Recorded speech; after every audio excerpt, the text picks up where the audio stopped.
Thank you. Next item on the agenda is a review of our downtown riverfront chapter of the master plan update.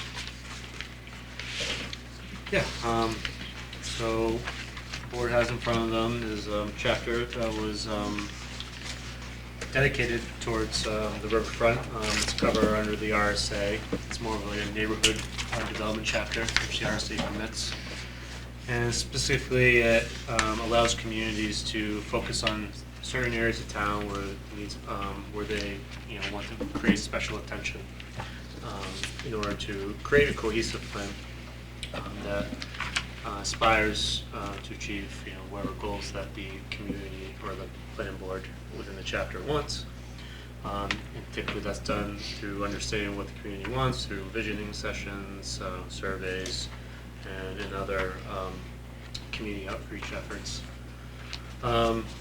This chapter was developed with the help with Liz Durfee, who's here tonight, and also the Riverfront Advisory Committee. And then we have two members here. We have Betsy Wolf, and we have Sam Kenny over here. And they basically were guiding the development of this chapter as Liz went through different iterations. So a lot of the information came through, like I said, community events, surveys that the town had, and then also community events, like visioning sessions, a couple of visioning sessions that we had at the senior high school. Again, like the other chapters, we have the 5 themes, and it basically goes through, which are vibrancy, connectivity, accessibility, affordability, and resiliency. And so Do we have it published? it's published. Okay. Yep. And it's published on the website. And so I guess my recommendation would be to maybe proceed as we did with the energy chapter. Let's go page by page. Yeah, well, let's have maybe Sam and Liz or Jean come up, whoever wants to present to the committee. They can go through it, for the public especially, Public? for the public's benefit. Sure. I mean, I can do it. Whatever you prefer. Yeah. I don't have a presentation prepared, but I'm happy to walk through the chapter. Do you want to just bring it up and? Yeah, sure. Yeah.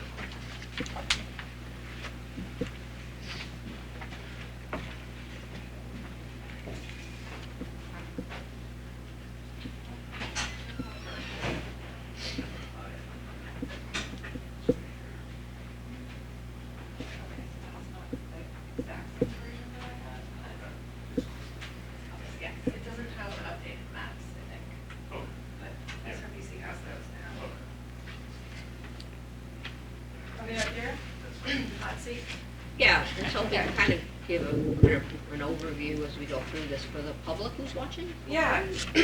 So I wasn't here for the energy chapter. I'm subcontracted by Stratford Regional Planning Commission to do just this single chapter. So I'm not sure exactly what the extent of the review with the planning board was for the energy chapter, but we could go page by page and see if there are any questions or comments, and then I can take some notes Bill, you if there have are a any comment? issues. I just wondered, would it be helpful if we had some general comments Yes. first before we went page by page? Yeah, I think it would be good to hear from the committee, as was done at the, we did the overview Yeah. first, and then we went through the document. There was just a general overview presentation, from the chair. Do you want As to to the overview of the chapter. Yeah, I guess. So Sam Kenny, Newmarket resident, also chair of the Riverfront Advisory Committee. So I guess trying to speak on behalf of the committee that sort of helped steer Liz's work initially, that's making it to you guys for review and ultimately later adoption. But who else was on the committee, Sam? We can start from. Other members? Yes. So Betsy Wolf, who's also in attendance Thank you. tonight, Dale Pike, Ingrid Alberg, and then Joe Lamontina, who's our town council rep as well. So those are the 5 members of the committee. So I think trying to speak to some of the high level, I didn't really have any prepared remarks, but in terms of kind of what we were thinking about, we leaned initially on a lot of those survey results, from the master plan, some of the in-person sessions, as well as the actual survey that was, sent out and people could respond to electronically. Kind of working with Bart and through, the committee, we were able to kind of work on getting a couple questions, kind of specifically about the riverfront into those surveys so that we could kind of force a response or see what the public was saying they valued about that space, or how they used it, or what they wanted to see more of, in that area. So trying to solicit some direct public input through the surveys and through the public participation portions of the master planning process.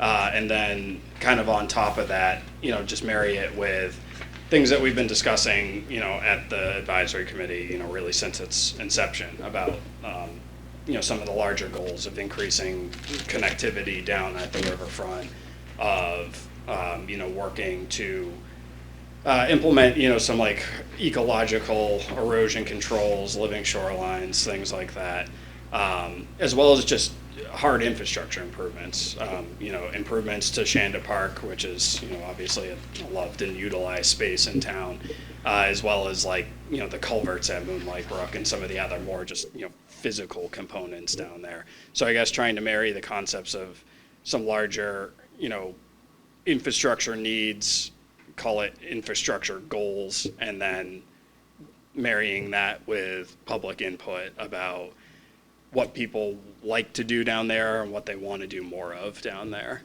And that was sort of, I think, the backdrop of the committee's involvement, kind of getting the chapter to this point. Obviously, Liz did the bulk of the heavy lifting. We had kind of at least 2 sessions kind of with her to review the chapter as it was developed, provide input back to her, kind of implement some changes. And that kind of ultimately led to the version that you guys have in front of you tonight. So I guess that's kind of my 2-minute overview. If there's any particular questions as it goes through, happy to answer now or later in this discussion. So I think it would be helpful if we bring up on page 16, basically for the public as to the area that we're speaking of, if we can bring that up. Thanks. Oh, sorry. Oh. You just got it, right?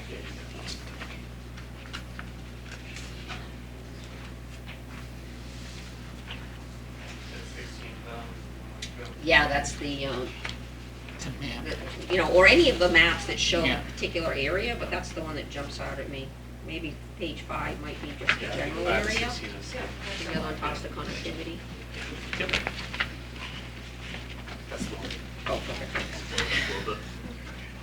So maybe refer to the map as to the areas that we're just talking to and the focuses. Yeah, sure. So I guess I can start, and Liz can kind of backfill anything I miss. But through our discussions, this is predominantly the area that we talked about for the downtown riverfront is largely the tidal portions of the land grade below the dam. Also understanding there's opportunities just north of the dam on the fresh side as well, but the downtown, kind of the core downtown area through the Water Street, Shanda Park area, to some of the open public lands adjacent to the wastewater treatment plant and the public works, all the way down to the New Hampshire Fish and Game boat launch to the south, and then across the river with the Conservation Commission property of Heron Point, and just kind of the adjacent abutting parcels out to Bay Road. So that was kind of predominantly the area that we have been talking about and looking at.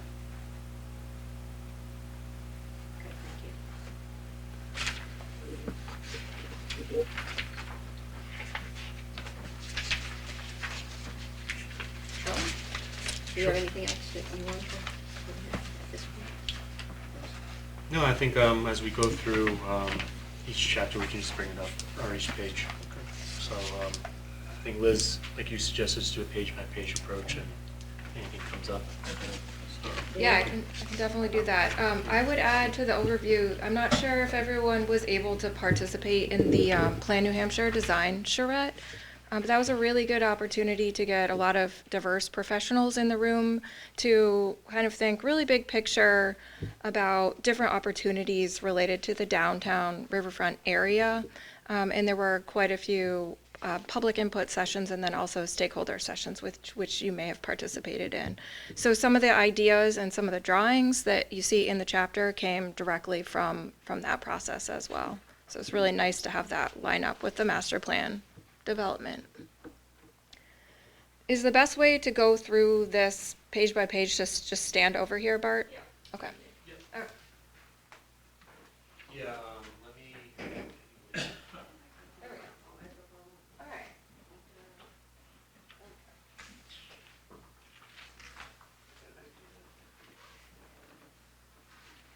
So the only change that's been made I'll do that. I'll just do this. to the chapter since this April version is we have some updated maps. They might not even be included in the appendix of your version. We had some different. Can't start for a minute. Are you saying there's something changed after what we have? There are maps that SRPC was developing with a different set of conservation lands data. They're not in our packet. They're not in that version. There are a couple parcels that were identified, I think, in the statewide database of conservation and public lands that weren't actually conservation lands. I think one of them's from a subdivision that didn't go through. And then there were a couple town-owned properties that ended up getting included on that map that you saw, and then the maps in the appendix. It's like minor changes, but I just wanted to let you know that those have been updated. So does anyone have any questions for Liz or any committee members on the vision or executive summary? Just very quick, is every chapter going to have an executive summary? Yes. Yeah. For the chapter. Yeah.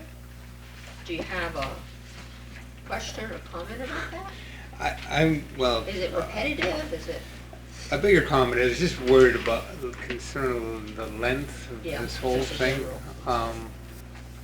You know, if we have 10 chapters, and each one is 30-some pages, you know, how is that going to come together? Or cull down to 15 is kind of the goal. Yeah, that would be a good target. So just general comment like this. I liked what was in there. A lot of information, but if every chapter is 30 plus appendices of Right. data, it's going to be a big document. Need a truck. So, yeah. Well, I also like the idea, and I don't think we see it here yet, but like in the energy chapter, you had the version that's up on the website, and then you had the actual document. So the website was more of the photos, graphs, just snippets. And then you had the full document following. My understanding is that that's going to happen. Okay. Yes. That is Yeah. on SRPC's side, who they're working with that. I know they've had some staff out, so I'm not exactly sure what the timeline is for that, but yeah, I think the online interface is going to be designed to be more user-friendly. I think all the maps are going to be interactive, and Bart could probably speak to whether or not the full text is going to be included, or whether just portions are. Yeah, so for the most part, and maybe we just have to, review this. Usually what you see here is going to be on the website, but there's going to be a lot more links. So the dependencies you have in the back, that's going to be sent to the back, and it's going to be linked. So you'll be able to access it on a click. So the online version is going to be a lot more accessible, a lot more approachable than what you have right here, the PDF version. So that's just through design. So But I think that's just a general comment that Yeah. the board should take up, is whether we want executive summaries in each of the chapters, or are you just jumping into. Or you just the create your own background, chapter, take it out with the chapters, and you have the executive Yeah, summary. in the each beginning. chapter. Like, for each, Yeah. yeah. Especially with all of them. So you have a window you click on, it has all the executive summaries of each chapter, the purpose, we'll say purpose. Yeah. Sorry. That's a good comment. No, that's why we're here. Anyone else, any comments? First three pages. Good. All right, so the next page is 4, which is the project location map, and just kind of review that general area.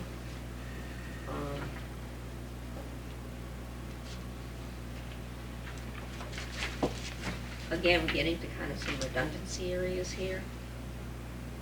You know, And maybe. the downtown riverfront, I mean, that's really is defining the project area. Yeah, so maybe, either pick 4 or page 5, you can get rid of 1. Mhm. I think that, not to jump in, I think that this map, with a basic outline, is going to be part of the interactive online map that Jackson Ranch over at SRPC is developing. The other one is going to be a static image if it's included. We were talking about using some of the features of the story map platform and doing maybe like a slider to show before and after with the 2 maps that are currently static. But sort of leaving that up to Jackson and the town on how that is treated. But But maybe for the PDF version, you have 1. Yeah. And then for Right. the online version, you can have the interactive feature. yeah, I'm not sure that page 4 map is needed. Right. Okay, we talked about the downtown area. Does anyone have any questions on the area that was determined to be the downtown area? Any board members? Okay. Then we jump over to page 6, which is consistent with the other chapters, the themes and goals. I think we decided at the last meeting that we wanted to continue to include this, right? Themes and I goals. thought we took we this typically out get rid of because those. it was at the beginning of each Yeah. section. Okay. Yep. Remember where it 6. was. Yeah. Landed on that. Okay, so we jump right into vibrancy, page 7. Great photos, by the way, mapping. Thank you. I can't take credit for all of them. It's okay. A lot of the folks that participated in the design charrette and my colleague Tom Morgan had a drone out. Great. It was really nice, yeah. Sorry, I'm having a little trouble with this scroll. It's all right. Yeah. I made everyone seasick. So anyone have any questions in the vibrancy section? Any of the board members? Is anyone here from the public that is looking to give comment? If the time comes up, it's appropriate under the conference. Okay, we'll do that after. Yep. Thank you. Thank you. One comment on the vibrancy thing. I kind of thought the historic part that starts on page 11 maybe deserved to be up front.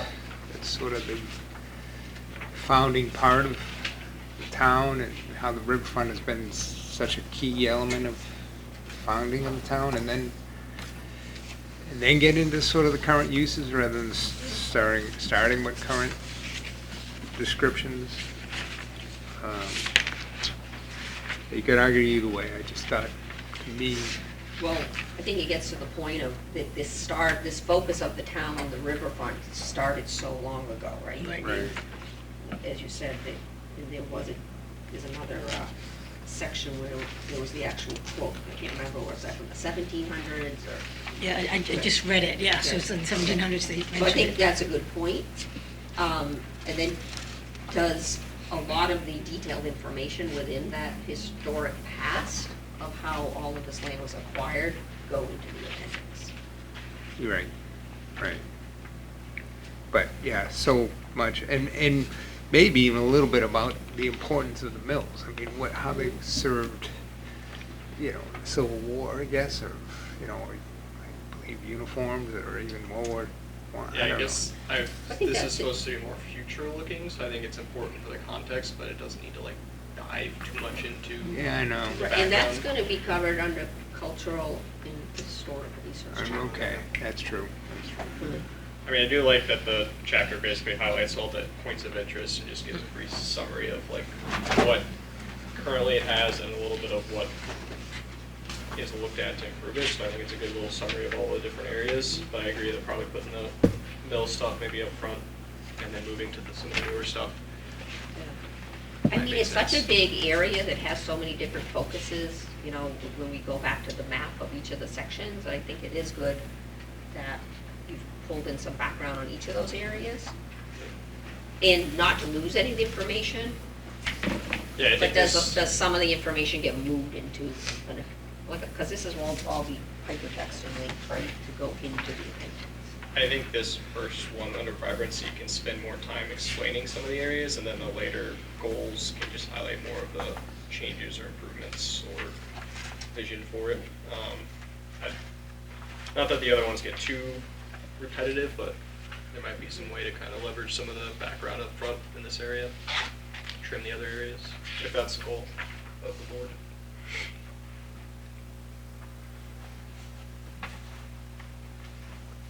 So any specific other comments or specific recommendations as we go through the vibrancy section?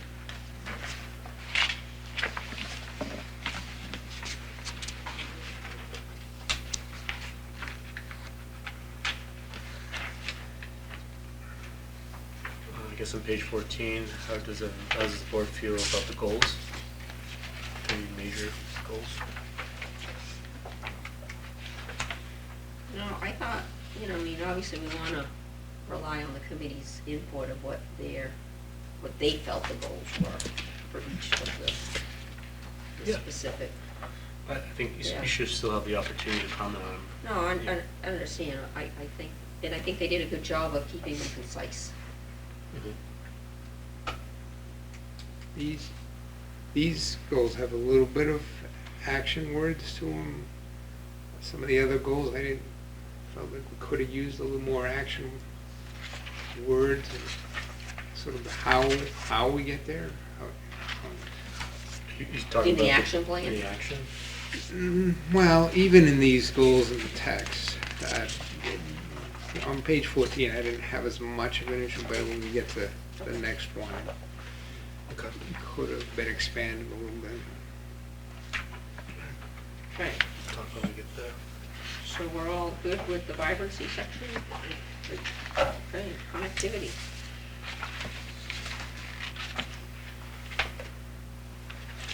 Page 15.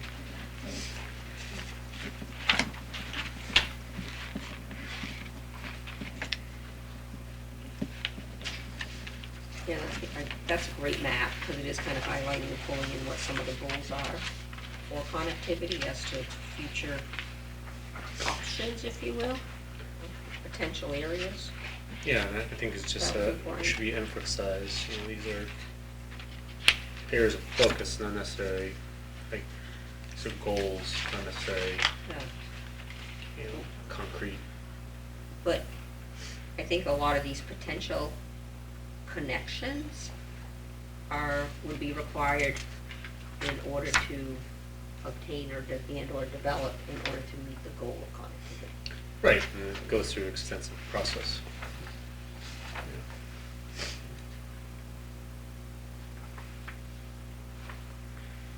We talked a lot about different opportunities for connectivity in different properties and different locations, and sort of settled on the areas that are highlighted with the letters here, and most Yeah. of those have some corresponding recommendations.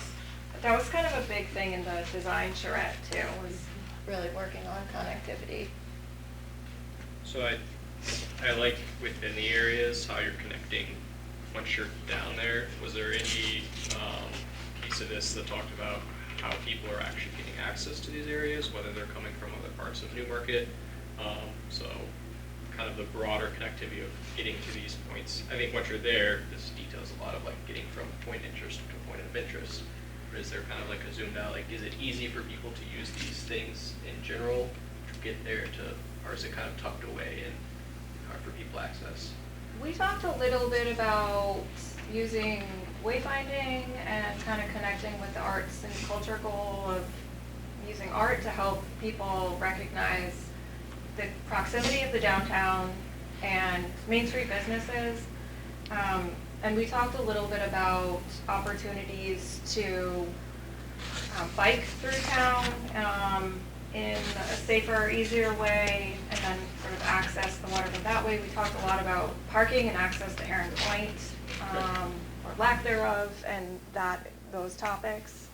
And then also maybe some opportunities at the ice fishing ramp property over by the wastewater treatment plant for, either parking or like a bike trailhead, something like that, to kind of connect people from there to Pinder's Lane and then back down to Shanda Park. Okay.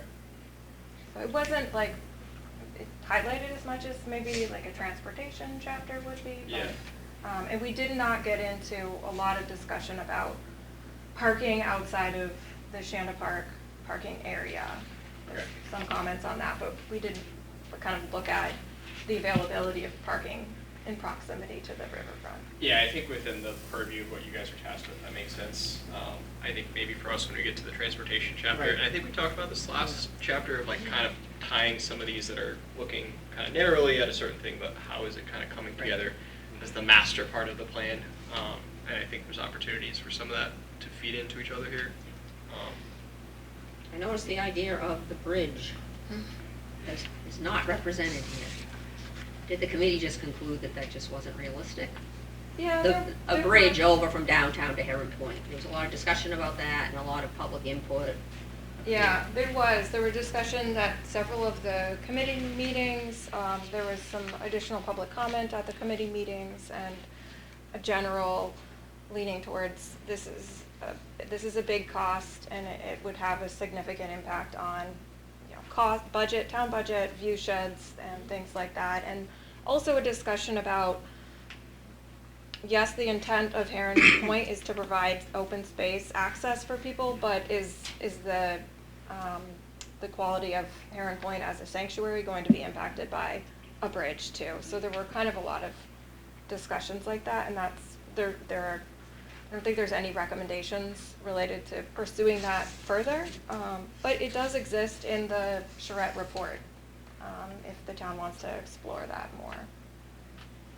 And as you know, there's currently a sewer line that runs under the river right there. Right. And we're gonna put it above ground.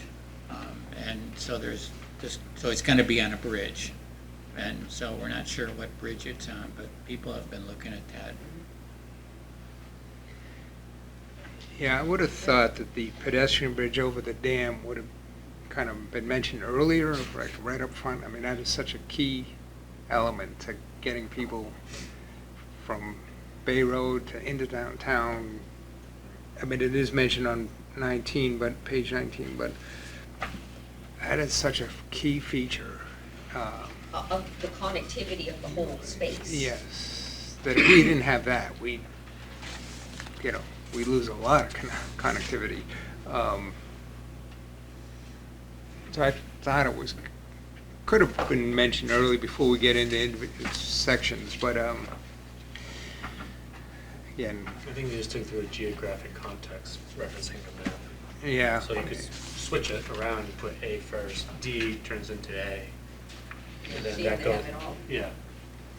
And then And maybe even, So you- labeled on the map on page 16. that's what I'm saying. Yeah. Yeah. Like if you want the text first, then letter. I see what you're saying, yeah. And then we can Yep. shift it. Yep. I think that's a good comment. I didn't see it as an issue coming through this, just because you're looking at the graphical representation. And even if the bridge wasn't there, we'd still have the connectivity within the area, walking up the sidewalk and then down Bay Road sidewalk. Yeah. It enhances the connectivity on many levels. Didn't we get some trip counts on that, or how long? We did. Yeah, I don't know the numbers. of people using the bridge itself? Yeah. Is that in the appendix? I didn't see that. It might be this or transportation. I wasn't aware of that, so it's not. It might be in the Oh. transportation. not in here. That would be good to move that that table in data, or just that data point. We do have the data. You know, the town's gonna own the bridge next year, probably. Who owns it now? State, it's a state road. No. No, we're talking about the pedestrian bridge. Oh, the pedestrian The town already bridge. owns it. Wait. NCDC deeded it to them. Okay, any other comments to share with Mark and the committee? On the, Again, just to section. emphasize, this map's gonna be updated, based on comments that the riverfront committee had. I think it's specifically to, more about highlighting the easements and then, private property. so as for instance, the whole situation with Rivermore. Right, Highlighting exactly. that that's a private, Right. this is truly potential, but it's only potential if an easement could be acquired. Precisely. So is that what you're So, trying to exactly. make more? Yeah, so just, highlighting the importance of understanding the context of the riverfront area and that there are private property rights there. And, if it were to be connected, we would have to go through extensive engagement process. with, So any of the potential connections would all require easements unless it was being done within the river. The one in front, the I one think- from Rivermore would not, if a boardwalk was built over the river, because the Rivermore Landing property, if you will, ends at whatever the mean high tide is, or whatever the deed is, right? That I have to look into, Okay. I won't speak to that, but I think regardless, they'll go through the state and potentially Sure. private property, so, interests. So But- yeah, but you are correct that, in order to get from Shanda Park to the treatment land, there is private property on Creighton Street. Penstock Way is public or private? The actual Penstock Way? But Part that- of it is the Chimberg side, it is. I'm sorry, oh, because you're doing Penstock Way the Yeah, whole way. yeah. Okay, let's say across from the post office, the So- road coming directly down to That's the part- river? that's That is on- part of Rivermore? Yes, Okay, so that whole section would certainly require correct, a legal mechanism. correct.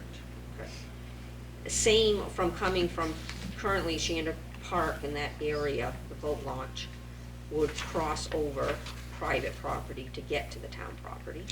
Correct. There's no easement through the private property. Sewer easement, that's it, Okay, so no public access. correct. Certainly anything behind Rivermore, on Rivermore-owned land. Yeah, there's only a town sewer easement. there, We too. already have the public easement through the Newmarket Mills and Yep. crossing Bryant Rock, those are all Correct. covered. Yep. And then, And then we have the right to Yeah. access Heron Point community. yeah, That but not over the private land which is proposed. Correct. And then the dotted line from the Fish and Game Park, coming up to a potential dock, that doesn't exist now, right? Just a point of interest. I think it does exist. The little dock up, Right here? no, up here, Up up on here? the fresh water above the dam. I No, haven't so- seen it, but I have. There's a been boat told launch that site it there, exists. there's no dock. There's like a, That's a huge cliff.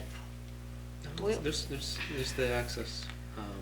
This point? I wasn't sure Oh, what up that there. was either. Yeah, I'm Oh. talking freshwater. We Freshwater have this side. Yeah. potential, the dock is potential as well. I didn't see this. The very, there's an access point. I'm not sure what it looks like. But it's steep. But we don't have any public ways currently along the western side of the Lamprey River above the dam. In downtown, no. Is in Upriver, this- we do. Yeah. Not Twin Rivers and all that. This, as it shows on this plan. You have a dock in the northwest corner? It says dock. Yeah. On the plan? Yeah. That is not existing, correct? That's just a boat launch site. It's I Off think the it's end of the unofficial. little- It's unofficial, Okay. yeah. But I don't think the town owns that land. I have to check. All right. Because that does give you the portage, right, from being below the dam to come up and then launch above the dam. That's always been the focal point.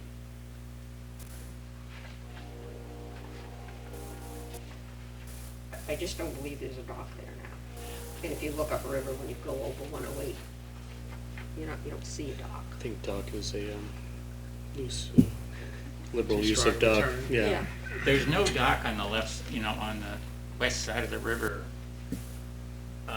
from the dam up all the way to the falls, I think. I've No, but been on the I guess river. that's the point of a correction to the map. Yeah. It's a point of interest as shown in the But legend, I don't know exactly where, but there's a boat launch site right around there.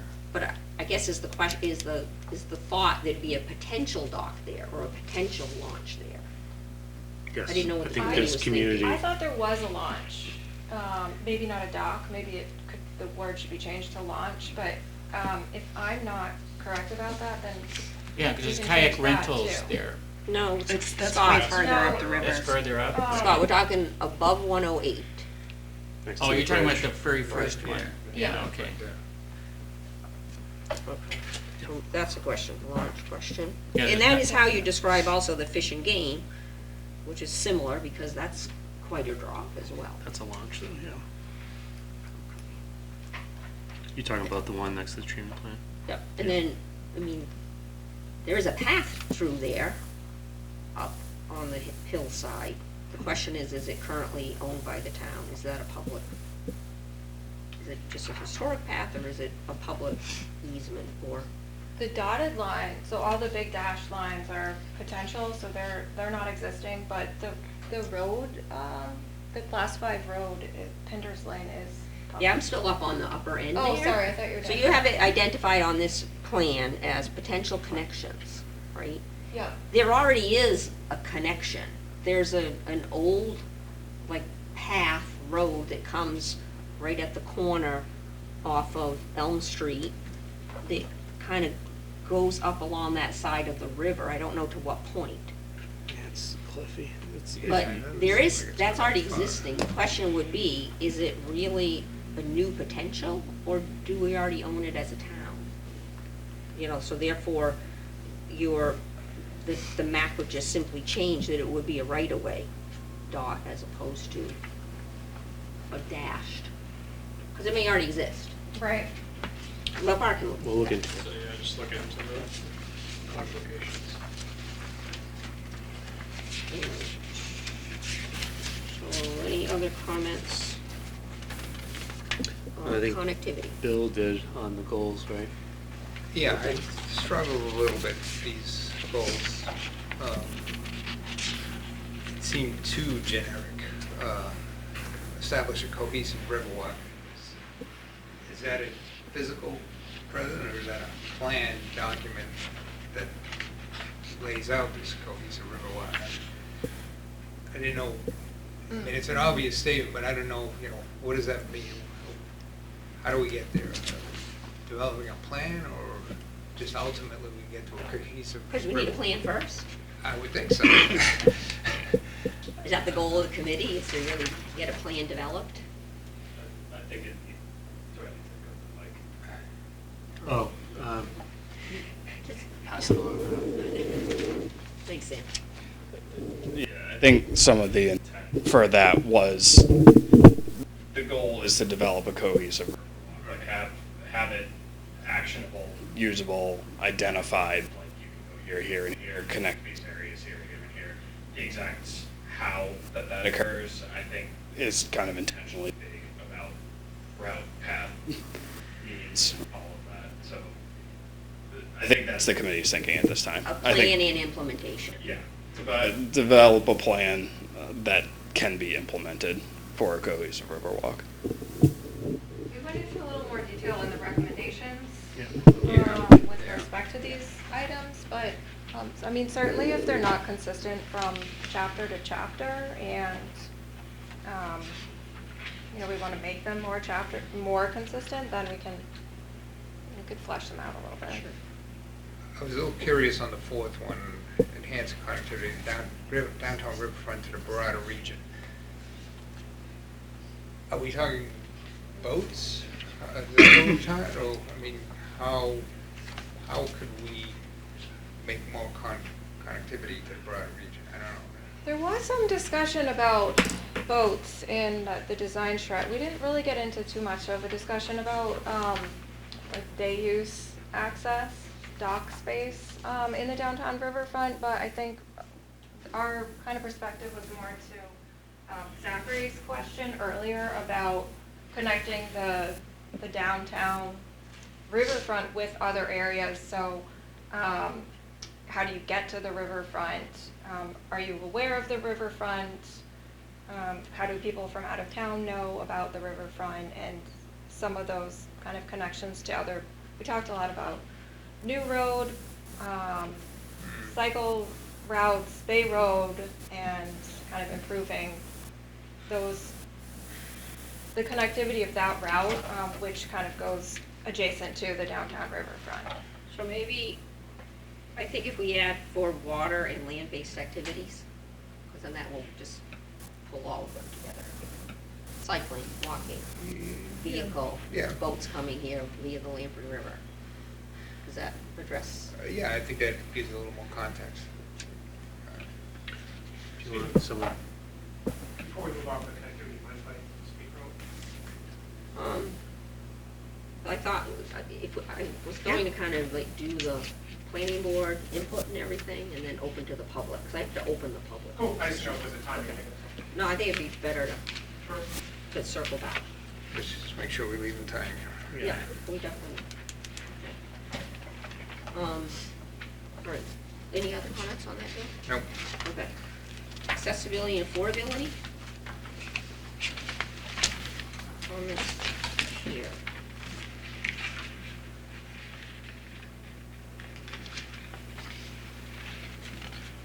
Kevin, great comments on this. I thought it was succinct.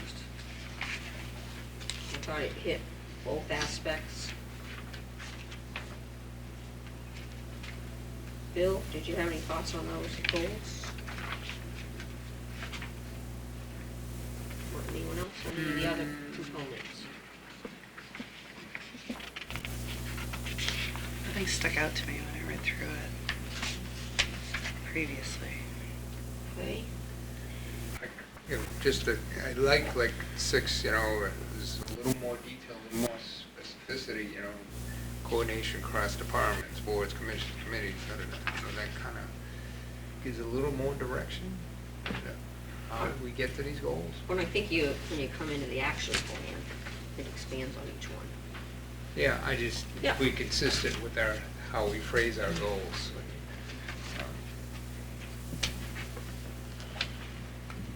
Has there been, I apologize, has there been any communication or work done with the Fish and Game about trying to coordinate? we Regional have in partners? the past Yeah, been trying to work with them on Launch. the launch. Yeah. North, what we call Leo Fluvian Park, so there, but where the fish ladder is. right, yeah, no, I, And down at the sewer station. Correct. So they kind of are involved with all three of those aspects. yeah, I would think that those would be vital elements, correct? Yeah, oh yeah, they have a significant interest. And there's a lot of commentary about improvements to the launches Right. in that sense. And maybe even a little bit of Oyster River restoration. I didn't, oyster, not Oyster Oyster River, restoration. oyster restoration. I didn't see anything mentioned of that. Maybe resiliency. Yeah. Yeah, we kind of focused a little bit on living shorelines, but we didn't have much of like a water quality, Yeah, and land it use won't discussion be in bracket this shop. chapter. I think that's in the water resources Yeah. chapter more than this chapter. All right, resiliency. So I'll move this, open up the comments. I thought that was well covered.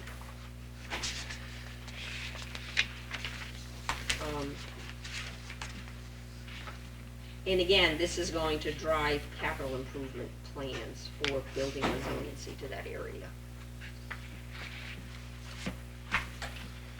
I thought we could maybe have a little more detail on sort of the timing of the sea level rise and what infrastructure are impacted first and most. Oh, the 50, great- 100, and 200-year projection? Yeah, I mean, because we see, some things are threatening, even a 2-foot level rise. in that graph on page 32. 32. So if there is some priorities or that we need to focus in on, or, you know, what's the greatest threat and how much? You're seeing a time element when that will occur, Yeah. anticipated to occur. And particularly any threats to residents in that area. There are some maps that have the year projections, right? The sea level rise by year projections. Yeah, so there are some in the appendix. Just That I think tie into this. Mhm. And maybe just a reference to those maps. But there's things that are a threat by 2030, or not, well, at least 2050. Yeah, but there's some reference maps that will say in whatever, in 100 years, we're gonna have a 6-foot sea level rise. But they're tied, that's what's tied to the, like, the prep projections. Right. No, I'm aware of that, but that Labels. 6 foot is like 2,100, you know, Yeah, so what, the conversation we didn't really have was what sea level rise scenario the town kind of wants to use for planning purposes. So Has we CIP probably want to like, Question. I was asking, the capital improvement committee had been looking this at is that. for Or 12. Well, I public think this works. is waiting for this first, and then once we understand This is what 10-year plan. the plan is, then we can start That's adding those 2035. metrics. And maybe that's the legend that goes in here. Right. So these are. Well, I think Bill's right, we should 35. maybe put a time element to I think. one of this, each sea level rise category, and then You know. then it's in the plan, then make a decision.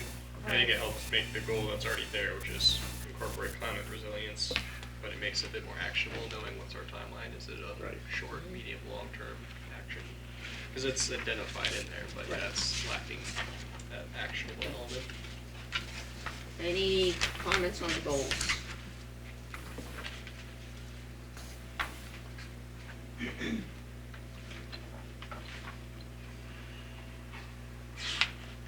I have some other minor things that I have put in comments in my report, but I'll shoot. Yeah, sounds good.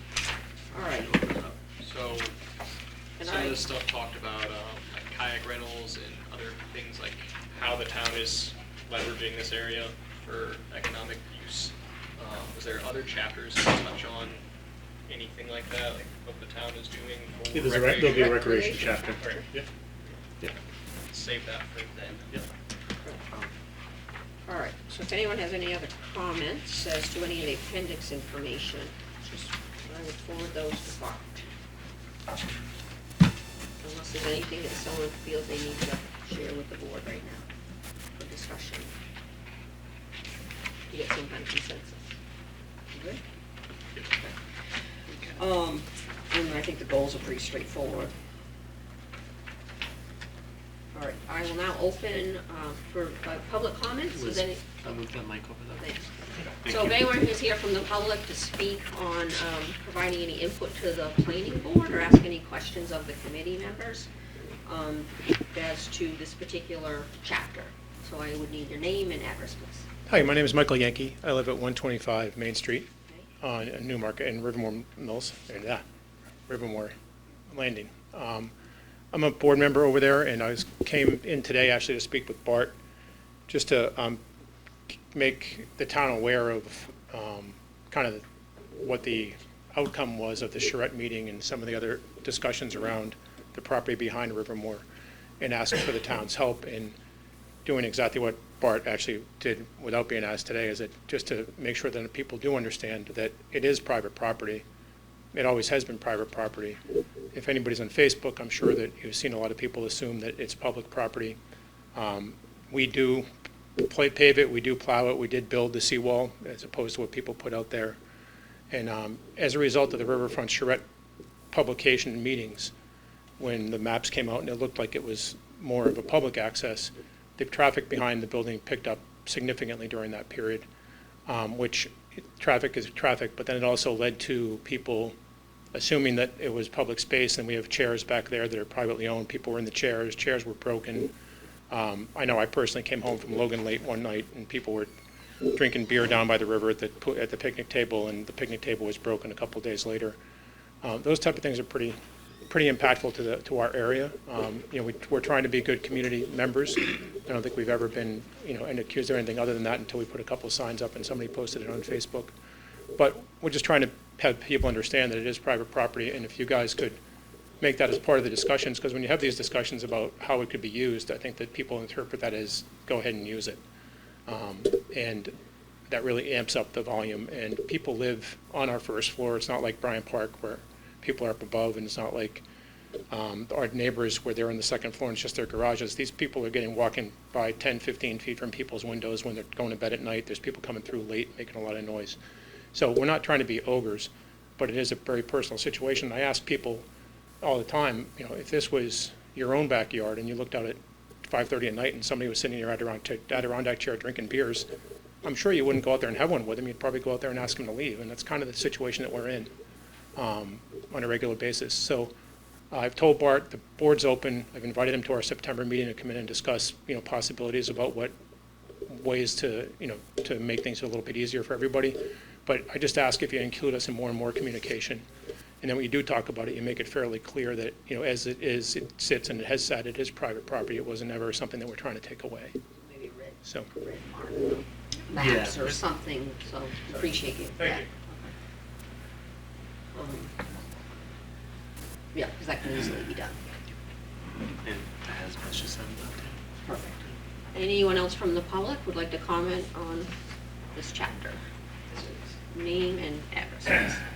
My name is Chris Wolf, 125 Main Street, unit number 23. I obviously echo what Michael said, because we all experience what's going on, but I think it's important for the planning board to understand the unintended consequences that have come out of the charrette and the publication of effectively the roadway between the building and the river as being publicly available. I won't go to the extent of what Michael's talking about. What I will talk about is there are significant amounts of assaults that are going on behind there that's been brought to the attention of the police department, and it's not the owners on uninvited visitors, it's the uninvited visitors on the owners and their property. So the unintended consequences are that it's published, it's implied it's public property, people are entering it as public property, and when they're politely asked to not sit in people's places, they're politely asked to clean up after their dogs, they're politely asked not to make a lot of noise, and the response is, let's just say, not polite.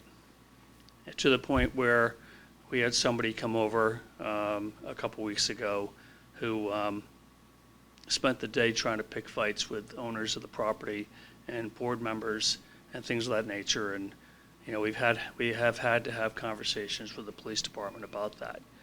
So that's the only point I really want to make, is that it is private property. It is our homes, and the implication is that it's otherwise.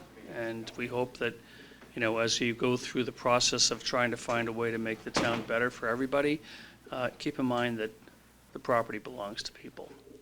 It belongs to the owners, and it doesn't belong to the public. Thank you. Make sure that that's called.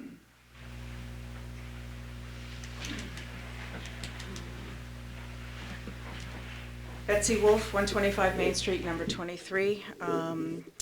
I'm also on the Riverfront Committee, and I just want to bring a couple of things up to everybody. Number one of the things that drove me to join the committee was this expansion of the Riverwalk, and frustration as a community member, as a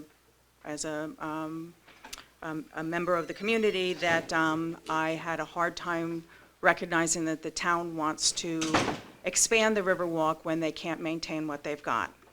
If you look behind the Langs Wharf, which is public, and the brickwork that's there, and the condition of Shanda Park prior to the charrette, the bushes are overgrown, the area is not maintained, and so those are things that I really think have to be brought into other components of the planning board's master plan. There was also some mention about a bridge over the river. I just want to bring to the planning board's attention that that river is navigatable and so falls under the jurisdiction of the Coast Guard. The bridge renditions that were published in the charrette also included basing the bridge on private property, Rivermore's property, and then over to Heron Point. So again, there are some restrictions at Heron Point that there can be no construction over there. You can't build picnic tables, you can't build anything, so let alone a landing for a bridge. So I think that also has to be recognized. And again, just another thing that we've really discussed extensively on the riverfront is the need for wayfinding for parking. The town currently has multiple ways of advertising public parking, but not consistent. Beautiful sign just went in on Water Street, directing people down to Shanta Park, but the town did not utilize the universal sign of a blue square with a P inside of it, which is what it is used throughout the world for parking. So again, I think that also needs to be something that needs to be considered. And then also some good wayfinding, directing people to where the public access is, which if you read that report on page 9, you'll see the only public space that's available on the river is Shanda Park, and that's on page 9. So. Okay, appreciate everyone's time. Any other members from the public to speak on this chapter? I'd like to speak on the subject, if that's all right. Yeah, on the specific master plan chapter. Yeah. Yeah. Give me your name and address, please. I'm Matt Larkin. I live at 189 New Road in Newmarket here. I use the waterfront extensively. I keep a boat at the Marina Falls Landing marina down there. The waterfront is what drew me to Newmarket 16 years ago. I have lived and watched the Newmarket waterfront develop over the years. The mill buildings were abandoned. It was overgrown and brushy. I didn't see it as an eyesore. I saw it as an opportunity, an area that we could go and fish and access that public resource. So just want to state that I think the maintenance of shrubs and hedges and things like that are not a major concern. It's the waterfront that's natural, that's part of it, and I think trying to incorporate as much public access is critical back there. So that's all. Thank you. Thank you. Okay, anyone else from the public who would like to make a comment on this, the draft of the master plan chapter for the downtown riverfront area? Hearing none, I'll close the public hearing on this chapter. Okay. Thank you to all the committee members. Thank you for the public for your comments. Thank you to the planning board members for the input, and then again, follow up with Bart. Before we move into our next meeting, I'd like a motion to accept the draft workshop meeting minutes from our June 10th meeting in regards to the energy chapter. Do I have a motion? Motion to accept the meeting minutes for the last draft workshop. Is there a second? Second. Jane, any corrections or comments about the workshop minutes? June 10th. I didn't have any either. All those in favor? Aye. Okay, I will take next a motion to adjourn the planning board workshop meeting. Motion to adjourn the planning board workshop. And a second. Second. There's that. All those in favor? Aye. Okay. Does anyone want to take a 5-minute break? Does anyone do- I'm going to attend the commission meeting. Okay. Oh, need a quick break now. Yeah. All right. So we will convene in 5 minutes.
total credibility, it's just a matter of what the state law.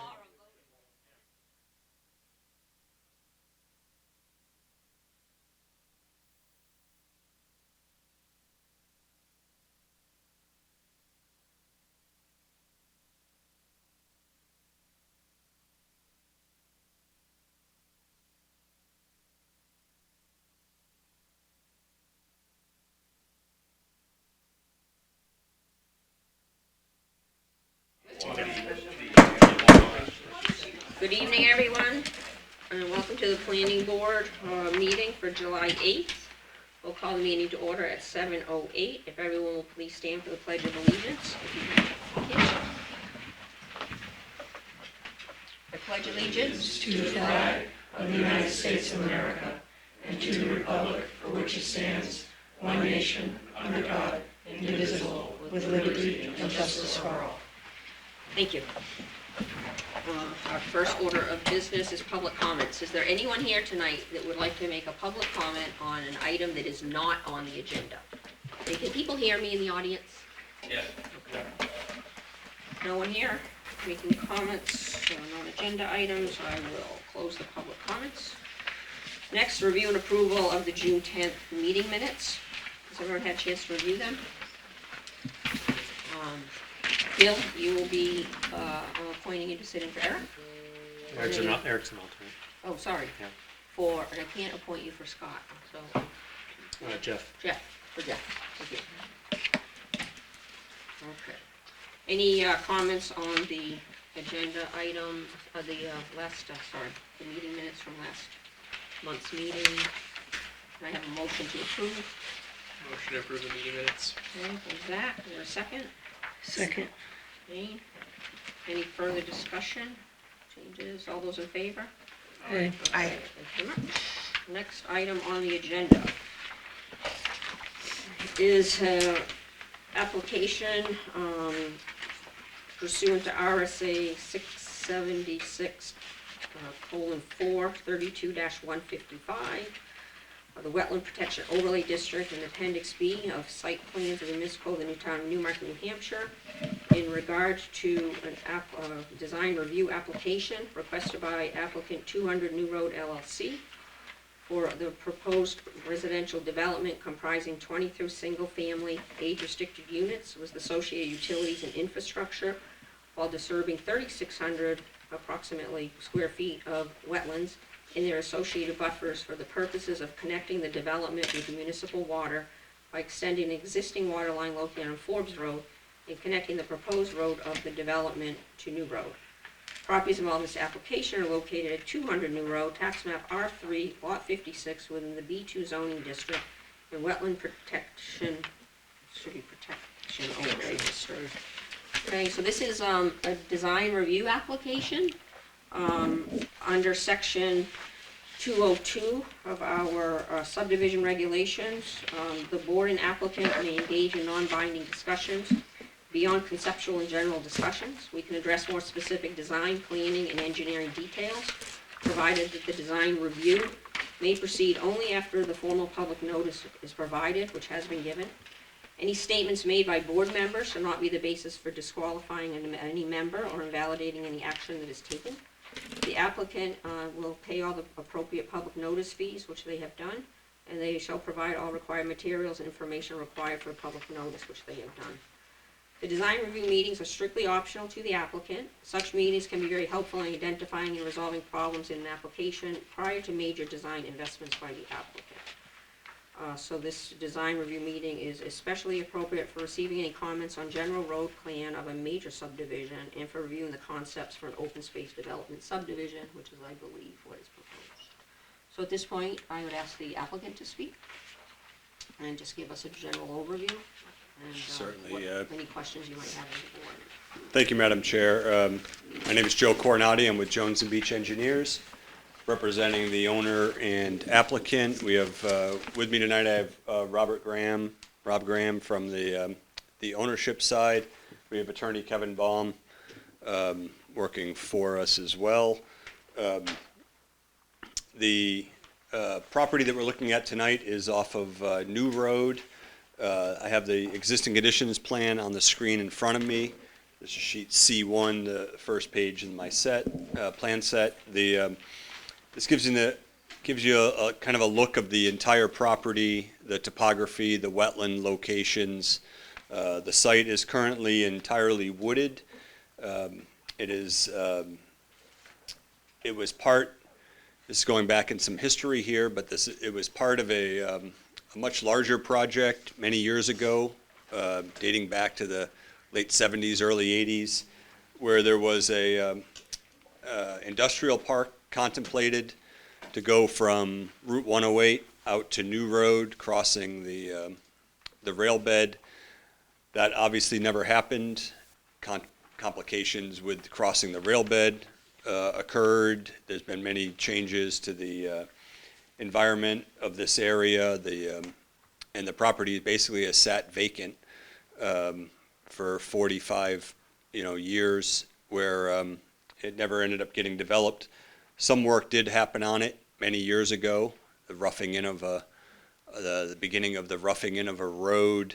You can see evidence of that if you go on the property, but nothing really substantial, and nothing that hasn't withstood the trees from regrowing and revegetating the whole site.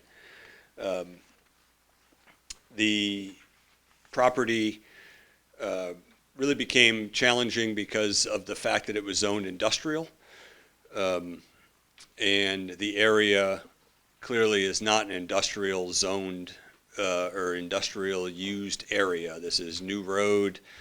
We have the situation with the bridge going over the railroad on the Newfield side being weight limited. It's really never been, it never really occurs to you as a road that would be industrially used. So we went to the zoning board and requested a variance to do residential homes on this property, which I think is much better suited for the land and the location.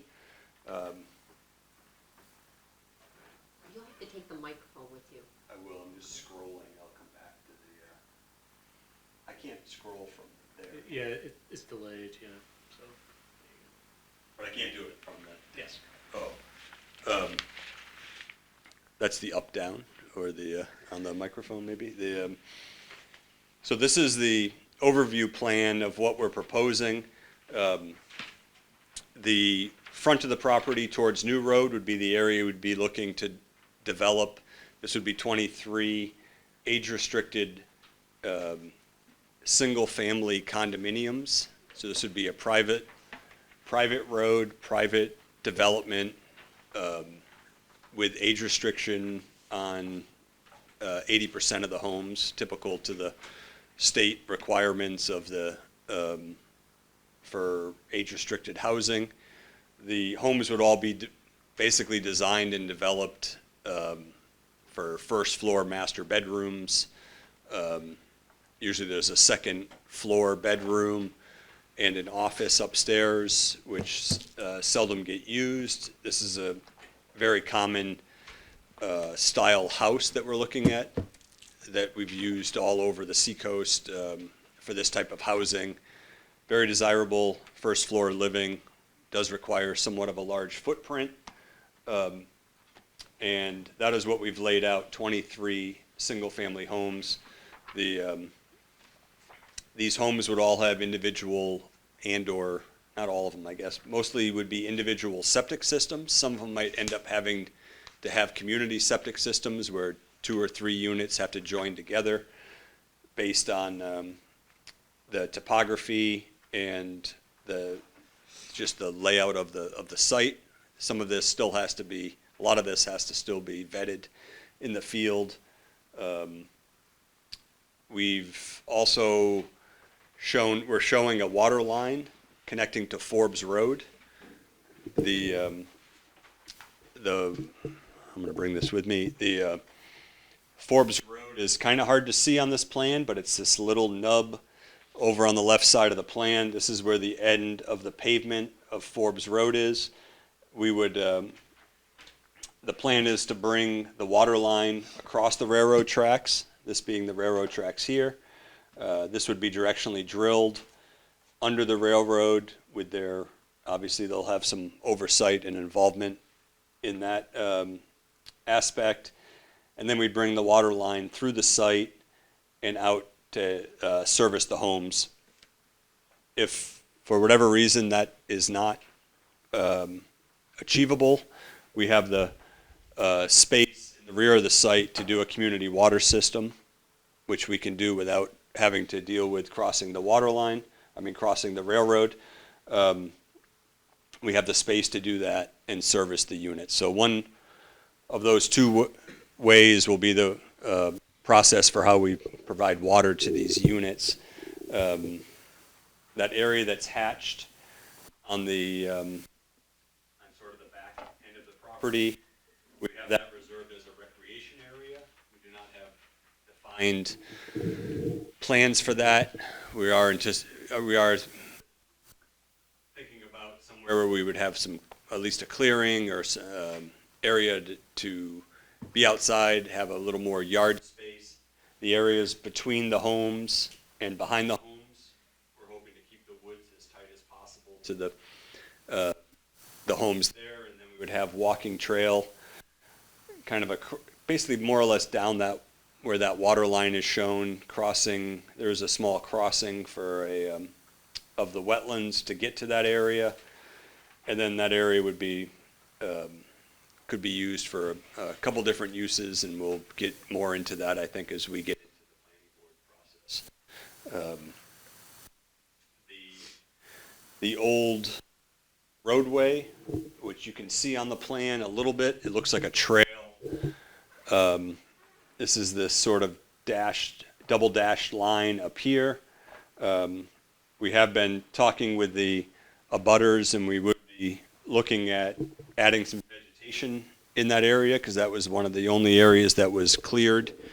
And we've also, all those green sort of dots near the front, those are all proposed trees that we've also been talking to the abutters about for buffering their homes from this development, and also providing us some privacy, but keeping the privacy that they've had for many years now, as much as we can. We're also proposing to move the entrance of the road to the south as much as we can. We do have wetlands along New Road, and we're proposing to move the driveway entrance as far south as we can before the wetlands really widen out, which may involve a little more wetland impact than the narrowest location, which would be a little bit more to the north, but that helps us provide some additional buffering of vehicle lights and cars exiting our site from the abutter across the street. So that's something we'd be coming forth to the Conservation Commission with, and to the Wetlands Bureau. We have a wetland impact either way. There's no way into the site without a wetland impact. But we would like to propose to move it as south as we can to avoid any disruption to the abutters across the street. Other than that, the town of Newmarket owns most of the land to the north of us and to the south of us. We have wetlands running through the property. We've delineated. These are surveyed wetlands. So the whole property's been surveyed. The wetlands have been surveyed. We have even delineated the poorly and very poorly drained areas, and those are shown on the plan as well. It's really just the stream that runs through sort of the middle of the property towards the southern side. That's the very poorly drained. It does widen out in some sections. Gove Environmental's been working with us on all the wetlands and soils delineations. We've been working on getting a plan set together to submit to you, hopefully as soon as we can, for an actual planning board or official public hearing planning board process with design. But we'd like to I guess, get any feedback we can from the board tonight that'll help us with that design, and then also from any abutters, that we can hopefully address any of their concerns up front and include those in our design as well. I think that's my whole spiel. So, anything else to add from the team? There's a couple questions. So, did you only receive the one zoning variance? That was the only thing Yes. required to bring this forward? Yes, for the use. And then this will also require a special use permit for the crossing? Yes. Yeah, and any impacts there? Yep. Do you foresee any waivers that you'll be requesting relative to our open space design and subdivision regulations? I don't yet. I've been through the zoning. It's a little different than it's not necessarily an open space cluster subdivision. It's more of a condominium form of ownership. So we were looking at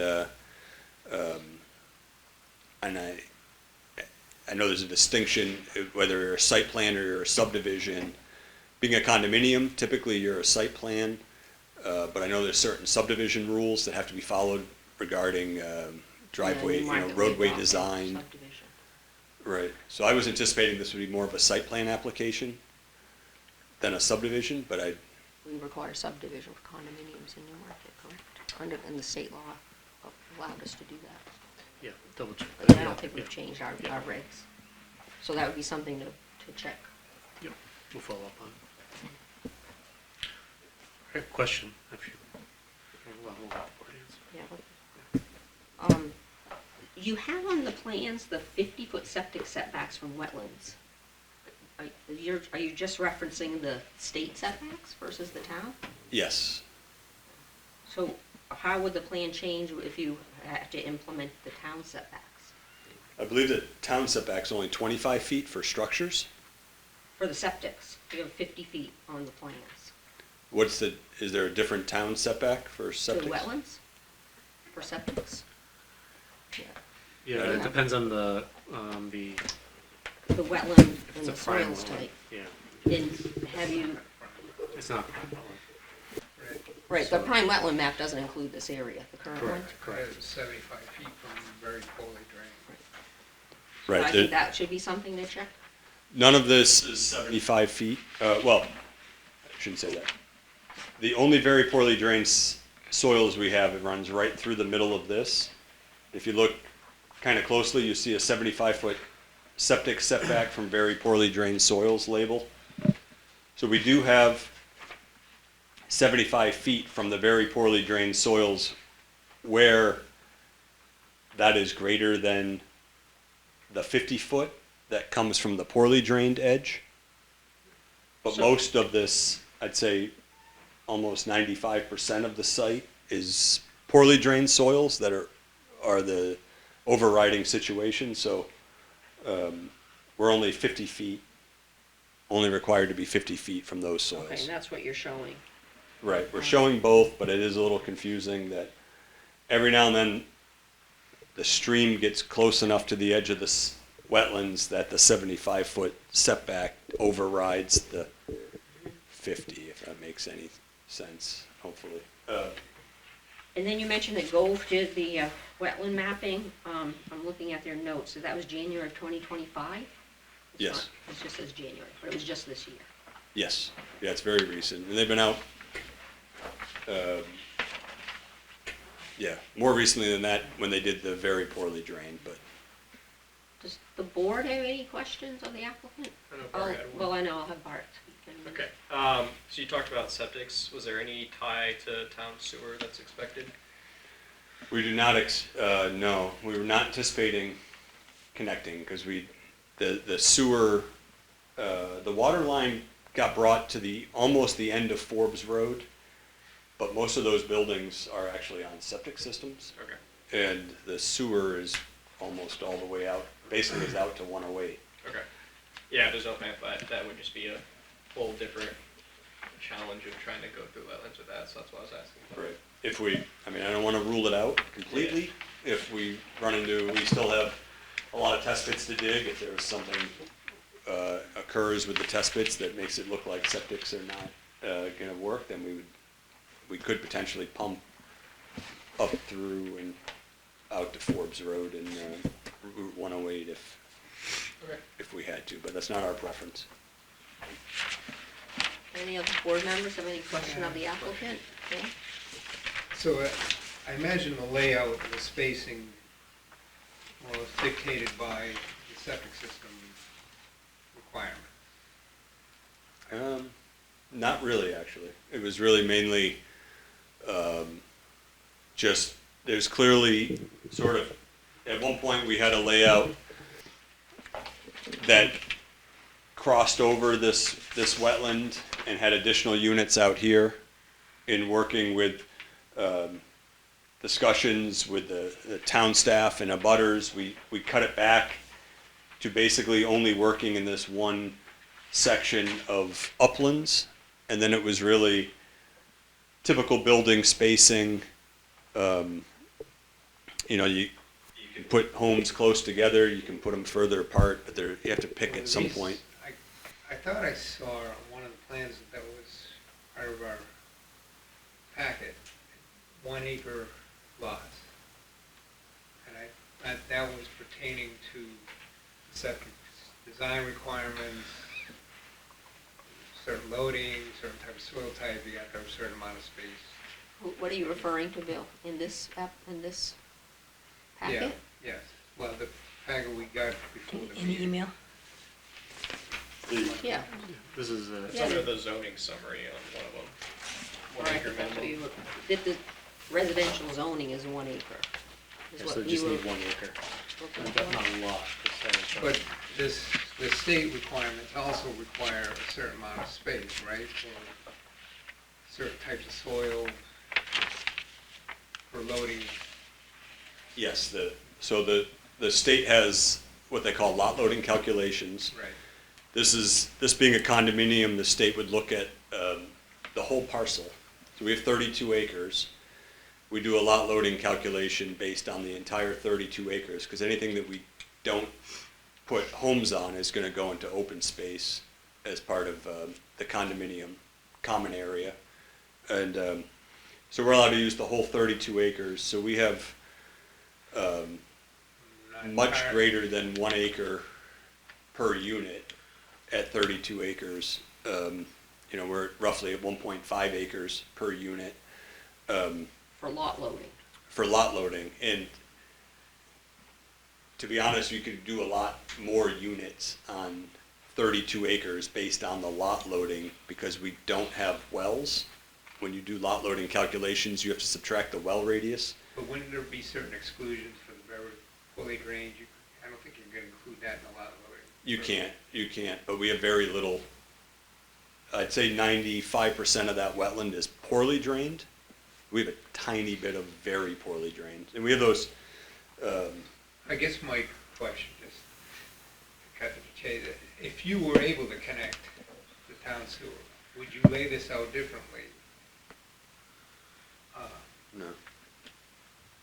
I mean, You wouldn't have as much space or as much disturbance? we've already, I guess, agreed on 23 units for this layout. If we connected the town sewer, I don't think we would do it any differently. We would, because the only thing that we could do differently would be to put the homes closer together to shorten the road, to save the money on the road. But now you have homes that are even closer than these homes, which is not, I mean, there's a point where you want some separation between the homes. You have to build, when you build these homes, you have to build, you don't just start at one and go to the next. You sometimes hop around.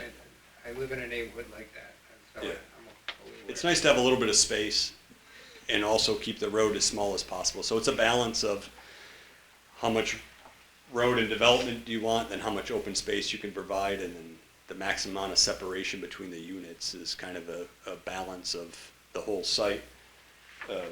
Could we shorten the road 50 feet and jam the homes each 5 feet closer to each other? We potentially could, but is there much benefit to that? I don't. So there are options. So that Yeah, nothing's really driving it other than, I guess, the most spacing we can get for the best layout. Yeah, I guess my point, I would like to have it shifted as far away from the wetlands to the south, the wetlands to the south, and the stream. If you could push it a little further north into that wide area, change the road a little bit, it seems like there's more space to the north than there is. Some of these septic systems are pretty darn close to the wetlands. Are you, Lots 5. are you using the high-tech septic systems, or are these standard leach fields shown on the plan? These would be, these would be standard leach fields. These are 2-bedroom homes. These are age-restricted housing, just to keep in mind. So your footprint on these is probably about 1,200 square feet of the footprint plus the garage? Oh, the buildings, or the, The footprint of the building itself. The- The typical footprint, I don't have a scale in front of me. yeah, no, they're quite a bit bigger than that. They're probably 2,000 to 2,200 square foot footprints. Right, and then what's the square footage you need under the state regulations for your septic system leach field? It's entirely based on the perk rate of the test pit, which we have not dug yet. But So they don't require you to reserve the 4,000 square feet anymore? not when you have a condominium form of ownership. We'll end up with a test pit in every one of those green boxes. And we have to just prove that we can have a septic design. You only need 4Ks when you do a subdivision. This is not a subdivision, it's a site plan. So there are reasons we didn't push further to the north, some of which are it gets us closer to the abutters. We're balancing between the abutters to the north. We have really no abutters to the south because we have that large wetland area. All the septics will meet and have to meet state requirements for separation, and they will. If there's a situation where we have to slide the road slightly to the north because of the design of the stormwater and the septics, we still have that opportunity to do that. But we were hoping to keep further from the neighbors to the north and still kind of be in the center of the upland. There's also some topography, which I don't think I have a. Oh, yeah, I do see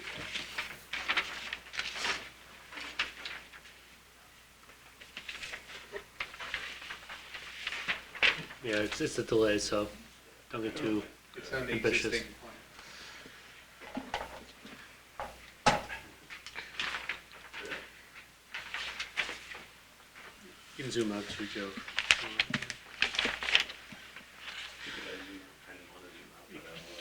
You can zoom out, zoom in.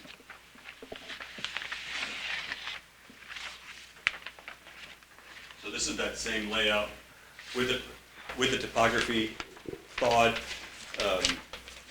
And the reason I'm only pointing some of this out is that we have there is a hill, basically a top of a hill here, elevation 56.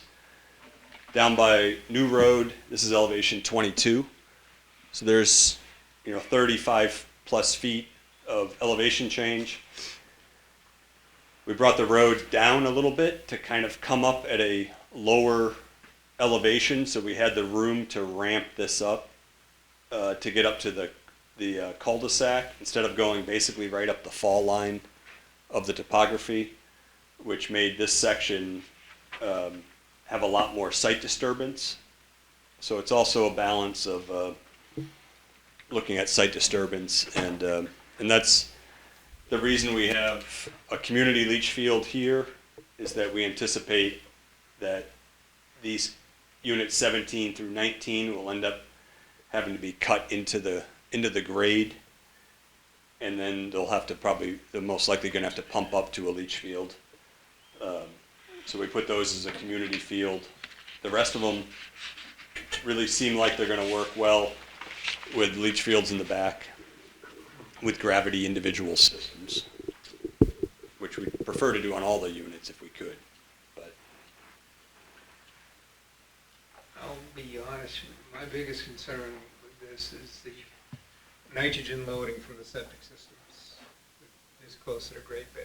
And we haven't had a development like this along New Road 40, I don't know, plus years, ever since Birch Road maybe was built. And this has been a pending issue with an area of this area of town, but the DES Great Bay non-point source loading study had estimated that septic systems, even well-functioning septic systems, load about 20 pounds per year per septic system. So we're looking at close to 450 pounds of new nitrogen loading. And it concerns me. I don't know if there is a way to maybe doing something, advanced treatment. But if we can move, at least, I know there's not much we can do to regulate this, but if we can move as far away as the well, be helpful. Yeah, we can just, I don't know how to necessarily answer that without a nitrate study or anything in front of me, but we are, I'd say, I would guess, 1,000 plus feet from Great Bay. It's obviously on the other side of New Road. Are there no culverts that go from this property across the road? There definitely are. Right. I think that's the point. But So we're not into any details at this level of design review. I think the takeaway here is that a concern that, that the board may have is going to be, to Bill's point, this issue. right. So we're at a very kind of upper level here. Right. So we just basically want to share our concerns, which you're doing, which I'm so we doing, don't yeah. really need a response to them. Yeah. At this Alright. point. Bill, do you have any other comments? So you've designated a couple areas for stormwater, circled areas. The ones next to the road make sense. I'm just wondering, the ones to the south, I mean, are you thinking you're gonna convey road runoff down there, or is that? Yes. It's all headed that, we put them in the low spots relative to the topo, and that's where it's headed, and that's where it needs to be detained and treated and before it's released, for sure. We have, so all of those would be basically in front of the wetland areas, because that's the lowest point. There's a section at the beginning of the road that's a little tough to deal with because of we have wetlands on both sides of us coming into the site. But everything else, to the north is higher, to the west is higher. And so we're sort of limited to those locations. And again, those would be taken up during the technical committee review. This will end up going to the state for alteration of terrain, stormwater review, as well as the state for the septic areas and the lot loading and all of that, nitrate setbacks as well. We also have our regulations too that have Yeah. nitrogen requirements. Yeah. Is there any way that interior, the cul-de-sac, could be used for stormwater treatment? It's so small, it doesn't actually present any treatment that the state allows. You need to have, for AOT stormwater, you need to have a sediment forebay, and then you have to have a pond following the forebay, which pretty much is impossible with a circle that kind of just drains into the middle. We'll certainly have, we'll most likely have a stormwater, we'll collect stormwater in that area and pipe it out, but it doesn't necessarily qualify as treatment for stormwater per the state's rules. One more piece of feedback. Just with the spacing we have, I just wonder if there's a way to sort of minimize the amount of lawn area too that we have. I don't know, through whatever mechanism, but You're trying to minimize fertilizer usage, yes. so from Try to this reduce the condominium, nitrogen footprint, yeah. organization, how it will be regulated as to lawn care. Yeah, that's something we can work with the board on the language for notes and conditions that end up in the condominium documents on, limitations on fertilizer or types of fertilizer or green practices. That's a lot of times stuff that gets incorporated into the condominium documents, which live on well after the place is built and occupied. Just trying to reduce the nitrogen footprint here. So that's your biggest concern? Plus me too. Okay. Are you good with your comments, Bill, and questions? Do any other members have? Yeah, just I have a question. As far as construction and impact of the wetlands, would you expect that where that road entrance off a new road is, that most of that construction disturbance would be along there and then obviously within the footprints of the buildings? You don't expect to have to come through the wetlands or anything like that? Correct. No, we wouldn't, I don't think we'd be allowed to either. We'd only be able to access from the location where we get the permit to cross the wetlands, and that would be our sole means of egress for, In temporary and permanent impacts for the water line? correct. And then we do have, yeah, correct. There's a temporary impact in the back of the site for the water line, and that would also provide access to, build that recreation area as well. And would you be proposing the water line is all owned by the condominium association? Is there any thought that the town would take over the water line because you're extending? That's, we'll leave that open to I think the town, how you perceive ownership. I don't really know how the ownership of the water line on Forbes Road is handled at the moment, but I'm sure that'll be part of our TRC review with your Public Works, because then it'll be going from Forbes Road across the railroad onto this property, which is now going to be a different entity. And Zach, are those all, was that your own comment or question for the applicant? I'm good. Any other members? Comments or questions? Art, do you have any? Yeah, a couple. Go ahead. Let's stick with the water line. Do you have an easement to cross currently, the water line from Forbes Road under CSX property? no easement that exists. We're engaged with CSX. Okay, great. I just kind of ownership of the road, looking to transfer over to the town. Private road. You're gonna keep it private? Sorry, for the record. Yeah.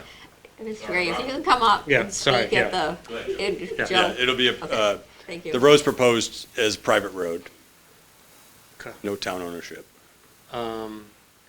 So if there were to be any waivers for that road, and if this were to ever get approved, and they come over, and the homeowner association is looking to, have the town take over, and it will be denied because it didn't meet the standards, so. I know, just. If it doesn't meet If the it does, standards. exactly, so, just want to make sure that's understood. Right. We're gonna try to design the road to your standards anyways. Okay. Because you still have to drive potentially community vehicles on the road, fire trucks, ambulance, police, things like that. But there is no right-of-way with the road. So for the town to take over a road, you have to have a 50-foot right-of-way. Then there's right-of-way, you have setbacks. That puts all the homes, we're not even showing a right-of-way. These homes are roughly 25 feet, maybe 30 feet off of the edge of pavement. So once you add a right-of-way and a front setback, all the homes are in the setback. It's not typical that a private community like this would ever be accepted because there is no right-of-way, it doesn't meet any of your town setbacks. There's plenty of reasons to not accept the road as a public street. Bart is raising this point due to another subdivision of owners years later wanting the town to come in and take over the private road. Right. So I'm pretty sure that's the background for raising this question. And then, so to make it very clear, whether it's in ownership documents or condo documents, that the road doesn't meet town standards. Yes, notes on the plan help, everything, yeah. You spoke to the use, age restricted. You said 80% I'm curious if you could elaborate on that, or if it's Kevin maybe, on what do you mean by that? Yeah, I mean, I can start, hopefully I don't get it wrong, but Yeah. the typical 55 and over development by state statute allows that 80% of the units have to be occupied by somebody that's 55 and over. 20% do not have to be age restricted. And obviously, there's good reasons for that. Sure. You have people that pass away, they leave things to the kids. You know, variations of somebody has a younger spouse, they pass away, then somebody's living there, they're not forced to move because they end up only being 54. And so, In the variance that you obtained was a strict residential change of use. That was the variance, no conditions on the variance. Was it age restricted, or was it? it is age restricted Yeah. variance. I guess I will let Kevin.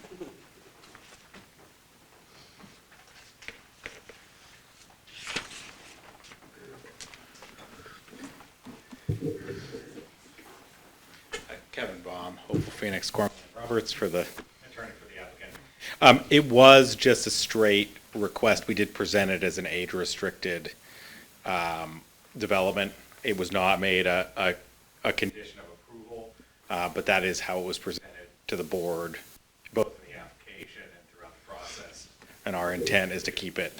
As far as the age-restricted, the intent is to follow whatever requirements that the town may have and the state and federal. I mean, that 80, 20%, I think is what you need to meet, basically to not have it be discriminatory under federal law. That's what I was looking at, our Yeah. definition. It says the Fair Housing Act, so whatever Yeah. that is, then.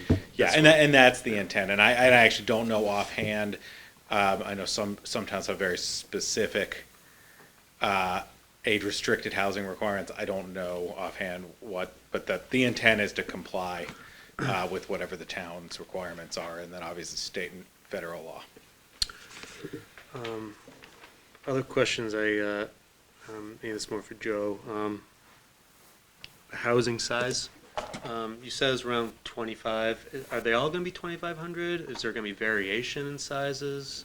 There may be variations in sizes. Typically, though, a lot of times with these developments, you can't have, we only have 23 homes here. You can't have 10 different housing styles because we have to lay these out so you can review them. So stormwater can be designed, septics. So will there be slightly different bump outs? Some may have a third garage. Some may have a different back area where there's a sunroom. A lot of the builders give options on, if you want a sunroom, if you want a deck, a patio. But we more or less have to stay with somewhat of this layout. And Are you, what is the condominium consisting of, I think is more of the question. Are you doing the footprint of the structure as the condominium unit? Are we going to carve this up where you're gonna have condominium spaces? Meaning it will include land as well? yes, we'll have, we'll certainly have limited common area. Every condominium development like this would have a limited common area, Your which would. septic, your deck, whatever, but I mean, are you thinking that the proposal is going to be that the condominium unit is the structure? Or is the condominium unit a parcel of property that the structure sits on? And I'm not gonna use the term lot I know, because I wanna call it a unit. Yeah. And I think Kevin- So, yeah, I'll jump in. Okay. It's not fully fleshed out, but I think the intent generally is for each building to be a standalone unit. So a building unit, not a separate land unit. So it'll be the building and then there'll be some curtilage, some lawn around it, and that'll be Driveway. limited. Yeah, limited common area. So restricted, but part of the association common area. He's gonna be 2 stories? Typically, yeah, okay. I'm just wondering if there's any opportunities for, I know you have different, you just said, because of costs and, ease of construction, but maybe think about universal living what that is basically aging in place. I know this is 55 plus, but as people get older, they might not be able to get to their second floor as easily. Yeah, So, I think it's Yeah. first floor master, right? Yep, if Rob, you want to talk about that, please. Yeah, so, Rob, sorry. Name, Yeah. Rob Graham, Address. Or town. applicant, Thank you. yeah. I'm not familiar with the term universal, but some of the concepts that we've done in terms of diversity inside over 55 housing have included second floor suites where maybe somebody's daughter or their children live with them while they age in place, but the house is set up to be first floor master. That type of thing. Yep. Again, we're really in a conceptual thing. We haven't designed buildings yet, but we've seen a lot of variation in the types of floor plans for these types of units. Some of these may be a single story. We've had people finish entire basements and end up with a 4,000 or 5,000 square foot house with big theaters and game rooms. We see it one range to the other, but we did several, I wish we had done more because they were very popular, but we have done several floor plans where we set up the second floor for children or Families. Yeah, well, so parents can age in place and or have caretakers. Correct. Yeah. So the answer to that is yes. Yeah. I think, you want to keep, for me, something to think about as you're doing these advanced plans is, considering how does one, could stay here till they're, till they leave, till they die. So, the idea is that they, they can stay in this place, so, as long as possible. And to, I think, Bill's point on that different configuration types is, as you're looking through what different suite of options that you're going to provide, there might be opportunities to maybe reconfigure the road. And I guess what I envision is, instead of having a backyard, let's say, you have like a parade ground and you have houses around it, facing it, instead of that'd be the common area, and that maybe, people are, you're basically facing each other in your common area, yard space. You have a little backyard as well, but also you have a place in front as well. Just something to think about. I know the topography is challenging, but I think there could be opportunities maybe to move away from the wetlands more. If you, maybe you had some smaller houses and you had some larger houses. So again, just throwing some ideas out there. Thank you. If I could just add real Yeah. quick, you mentioned you wanted to shifting the road down to the south there.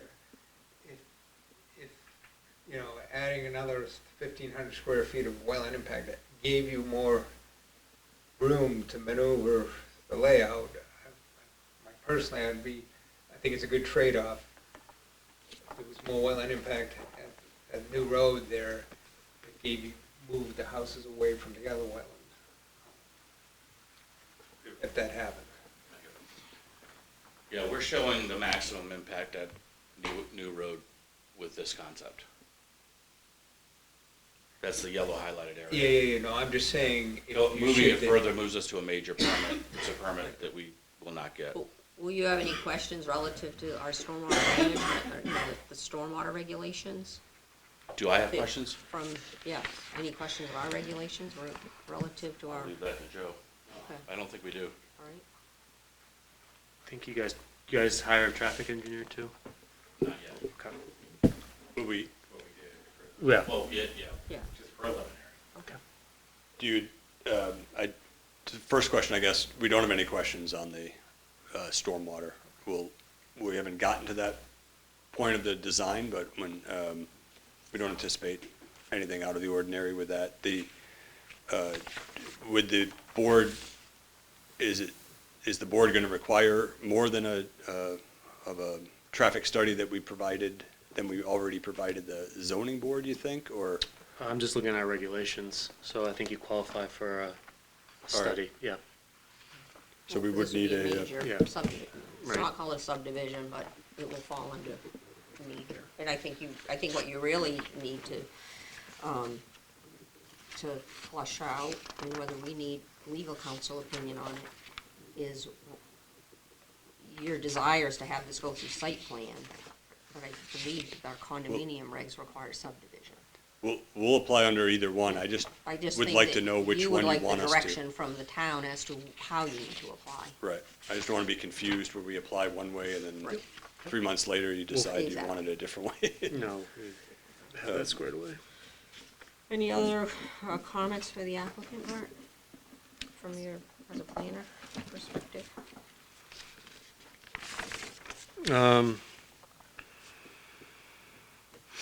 I think at this stage, not now. I think my major concerns are, again, wetland impacts, kind of configuration of the development, traffic, how's that's gonna play out, and ultimately, what's the water source gonna be? Is it gonna be town or well? So. So those are, and then stormwater, I mean, these are gonna be ponds, right? Stormwater ponds? Yes. Yeah, okay. Yeah, so, That's the current yeah, proposal. current proposal. Yeah, I mean, there'll be, correct, there'll be, we tried to break it up with multiple different ponds, and there very well may be additional ones, but there's setbacks from every one of those septic systems to the ponds, which makes it hard to do a lot of, it's hard to do low-impact design when you have to have 40, 50-foot setbacks from every septic. Yeah. Well, I think once you get into the regs, you're gonna know where that's gonna take you, Right. as far as your final design plans, particularly if you're not looking for any waivers. Yeah, it would be. That would be our goal. I'm not promising that we won't have any waivers. Yeah. You good for now? Anything Yeah. else on your end? No, that's it. Okay, so Yeah. at this point, I'm gonna open it up to the public. If the public has any questions, if you can direct them to the board, we'll get the applicant to answer them, or just any general comments that you may have during this process, or how the process works. So I'm opening it up for public comments. And if you would come to the microphone, please, and then just give your name and address for the record. I'm Mark Batcher, I'm at 184 New Road.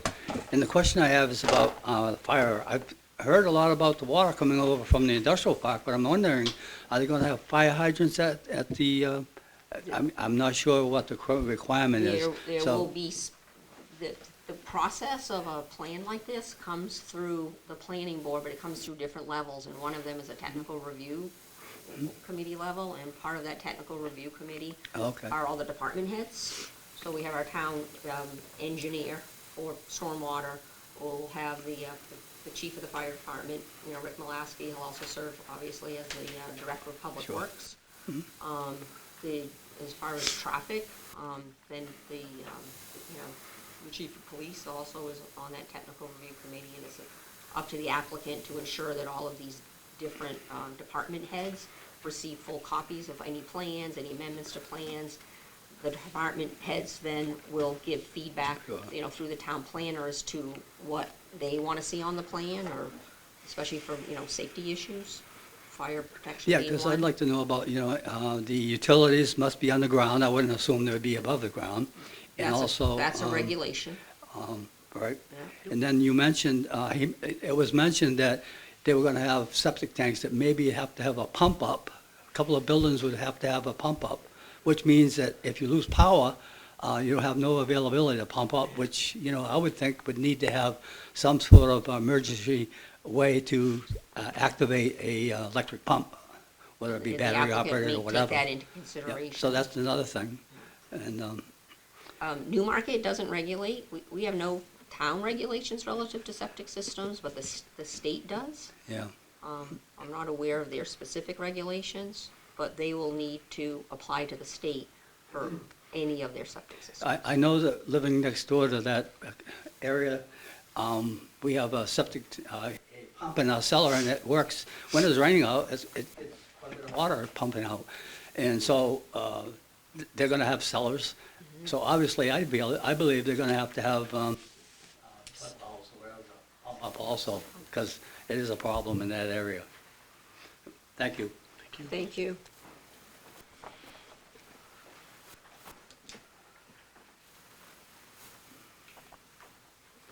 Hi, I'm Sarah Tambling. I'm also in a butter. I'm at 204 New Road. And I just have a couple questions. Will the current trees and wild vegetation of the wetland areas be left as they currently are, or is the whole area going to be manicured and sanitized? And so I'm talking about all of this wetland area down to, my property's down here. Okay. Because if the trees and stuff are left as is, I have plenty of buffer. If they're gonna be torn down and it's gonna be like a golf course with one tree here, one tree there, then I'm gonna need a buffer. Yeah, so the Newmarket Wetlands Overlay District, which this will fall under, has specific regulations as to the removal of vegetation in a wetland or a buffer. So that would play into this, what the regulations are. So it's not just for the applicant, it's for the future homeowners who would be burdened by. How can I find out what those regulations are? Right, either through BART or online. Yeah, you can find So them. it would be the Wetlands Protection Overlay District of the I'm town. sorry, I couldn't hear you. Wetlands what? Wetlands Protection Overlay District. Okay, thank you. Good question, thank you.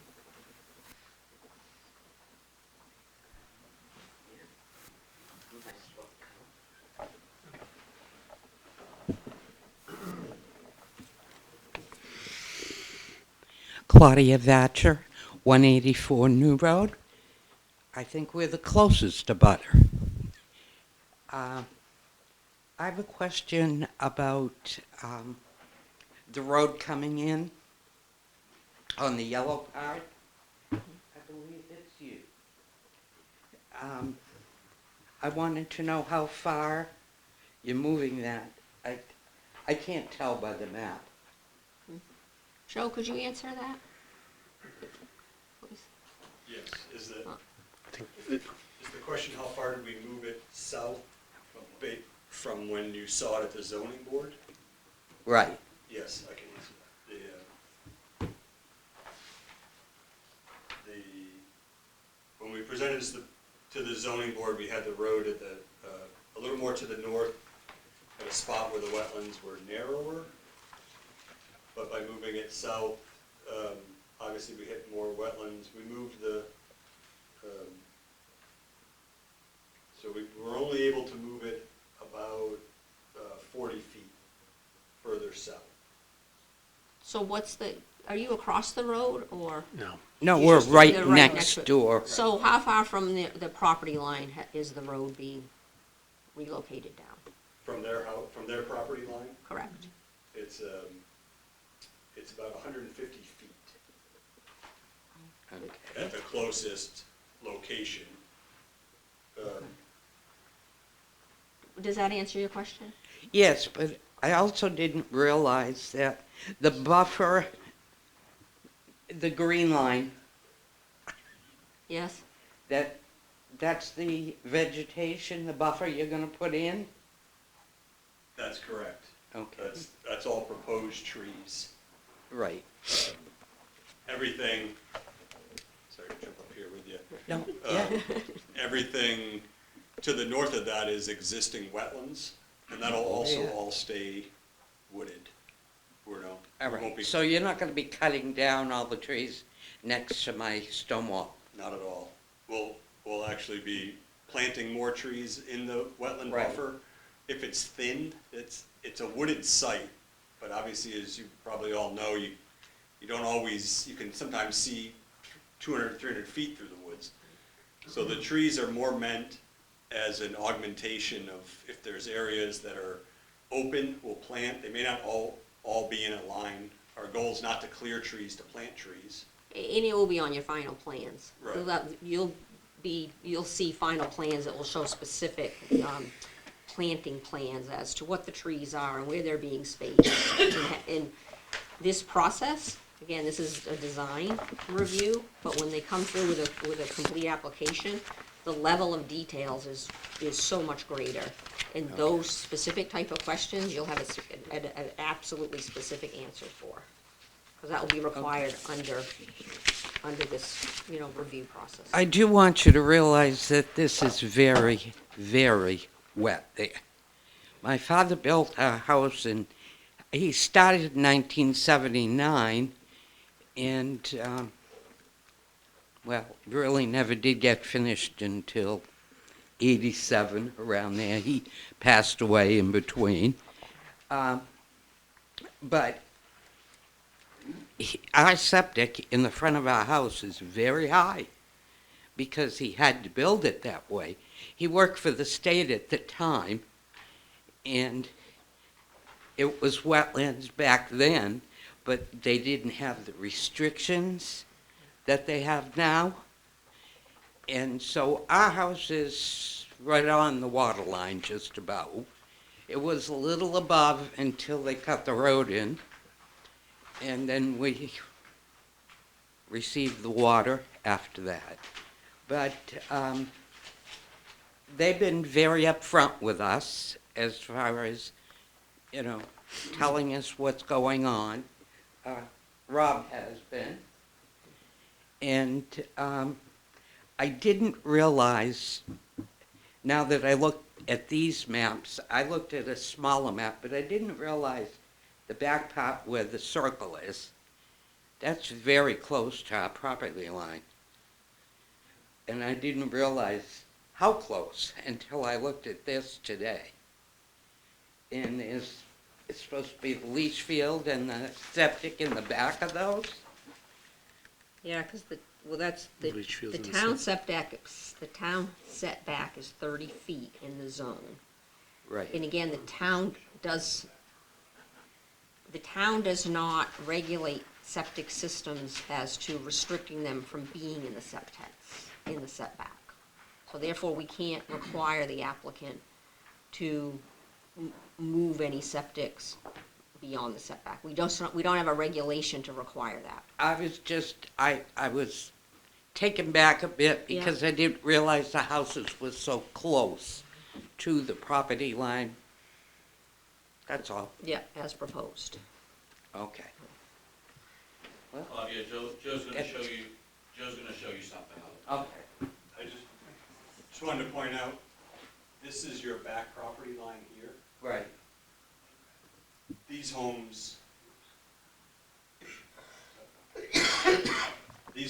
actually abut the town of Newmarket's land. Okay, good.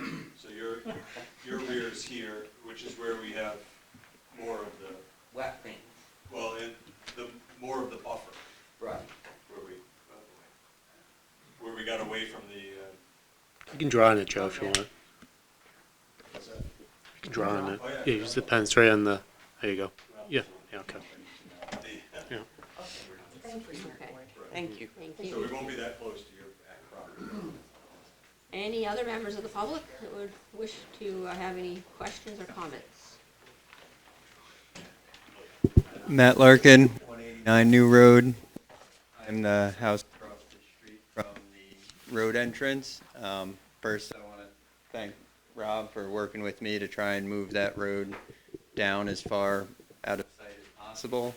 That is one of my major concerns, is all the added traffic. It might be 55 age restricted, but we all know the amount of Amazon trucks and delivery trucks that come in and out of these kind of communities at all hours of the day. So the buffers are nice. I still can see it from my front living room window and my bedroom window. So I'm hoping with the plantings that will be more buffered. I do have a lot of concerns around the wetlands, the nitrogen loading, and the soil survey that was done out there. If you just look at online available soil maps, publicly available information, it shows roughly 16 acres of that property is wetlands. That's not equal to what is showing up on the mapping that was done by Gove. So there is a good discrepancy there. I also have a discrepancy, or I have concerns about the delineation of the very poorly drained soils. At the top of the very poorly drained soils on the map where you see that dark line stops and it goes into existing wetlands, just kind of a big round area. That's standing water most of the year. Right now, there is still water running under New Road through the culvert that goes directly out under the other railroad bridge or trestle out to Great Bay. So it is a direct line of surface water to Great Bay. But I do feel that with the amount of standing water out there, that should be looked at by the town maybe. I don't know if there's the ability. Part of our regulations. Okay. Our town engineers or the engineer, if it's Underwood or whoever we go to, would review plans and proposals. We also would have the right to have our own wetlands, represent a wetland scientist who would be, representing the town to review any plans that are presented to us. I would like to support that. I met out there. Rob set up a meeting with me and Jim Gove, and we were standing there in the water and could not come to an agreement. And he basically said, well, get the town to get their own person then. So I do think that is important to look at a little bit closer, especially with all the concerns about septics, nitrogen loading, wetland impacts. Myself across the street, my well is in front of my garage, which is the box to the south. And then I know Mark and Claudia as well is also very close to that property, so potential impacts to our well water from those. Some other comments that just kind of stood out to me and conflict from the zoning meetings was, and my observations, that old road has revegetated in completely. It has not. There's an area that they disturbed right next to Mark and Claudia's house that is now a pond for probably every month except for August. There's no vegetation, no woody vegetation growing up in that area at this point. So that wasn't an accurate representation in my opinion. Also, I heard 2,000 to 2,500 square foot houses. At the zoning meeting, we heard up to 3,500, 4,000 square foot houses. That's a significant increase as well. My house is under 1,200 square feet, so it'd be a very large difference from the character of the community that surrounds this.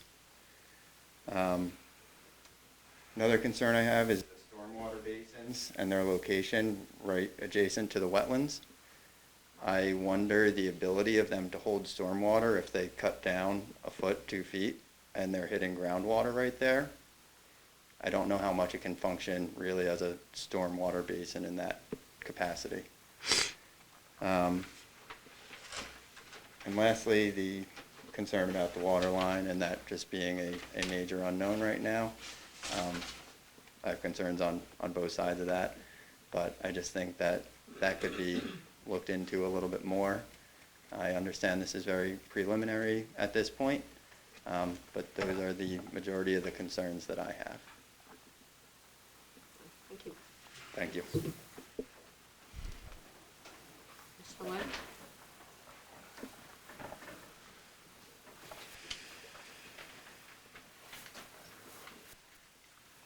Good evening. Gary Levy, 81 New Road. I just wanted to broach the subject of the road itself. I think the construction, and correct me if I'm wrong, they said they have 5 years by state statute to do this build-out. Is that accurate? I think Kevin said that at one of the meetings. Is that state statute, 5 years? The statute is, there's vesting, which is, we will determine as to what would be required to vest their rights to build this out. And then we also have the right to add, give me the correct language. Site plan. So it's the way that yeah. the site plan is vested, that's a Yeah. shorter term. And then what is the level that we would require? Thresholds. The threshold, thank you, to fully vest the property. The reason I'm asking is because if there's going to be construction vehicles going back and forth on the road for years and years and years, I think they said that they would bond the road. The road is already cracking, I think they Public Works may require that. They redid, well, I think they're going to have to, which is what they said they would. But I think the road was done around 2018. It's starting to show a fair amount of cracks. They've They've, filled them over the years. They do that, whatever it is. Patching. Crack, Yeah. whatever it is. Seal. Seal cracking, Yeah. whatever they call it. But in any case, if there's going to be heavy construction vehicles going back and forth, forgetting that the bridge is a one-way bridge now, and they're obviously not going to bring heavy trucks over the bridge. But back and forth, I was thinking 5 years, it could be a lot longer than 5 years theoretically. I know it's only 23 units, and it's not hard to sell a condo these days, but things do change. I think isn't there still a statute of when you have to build out the condominium? You're not doing an expandable convertible, are you? I thought they had said they had up to 5 years, maybe I misunderstood. Well, the so current- we're talking about a couple different, so as the chair mentioned, the 5 years is for vesting, and And we set the threshold for that. Yeah. Not the applicant. yeah, and then typically for a condominium, that's the question, is it's transfer of control. So typically, developer wants to build out within that time frame, which is a great point. Is it 7 years? It's Condo?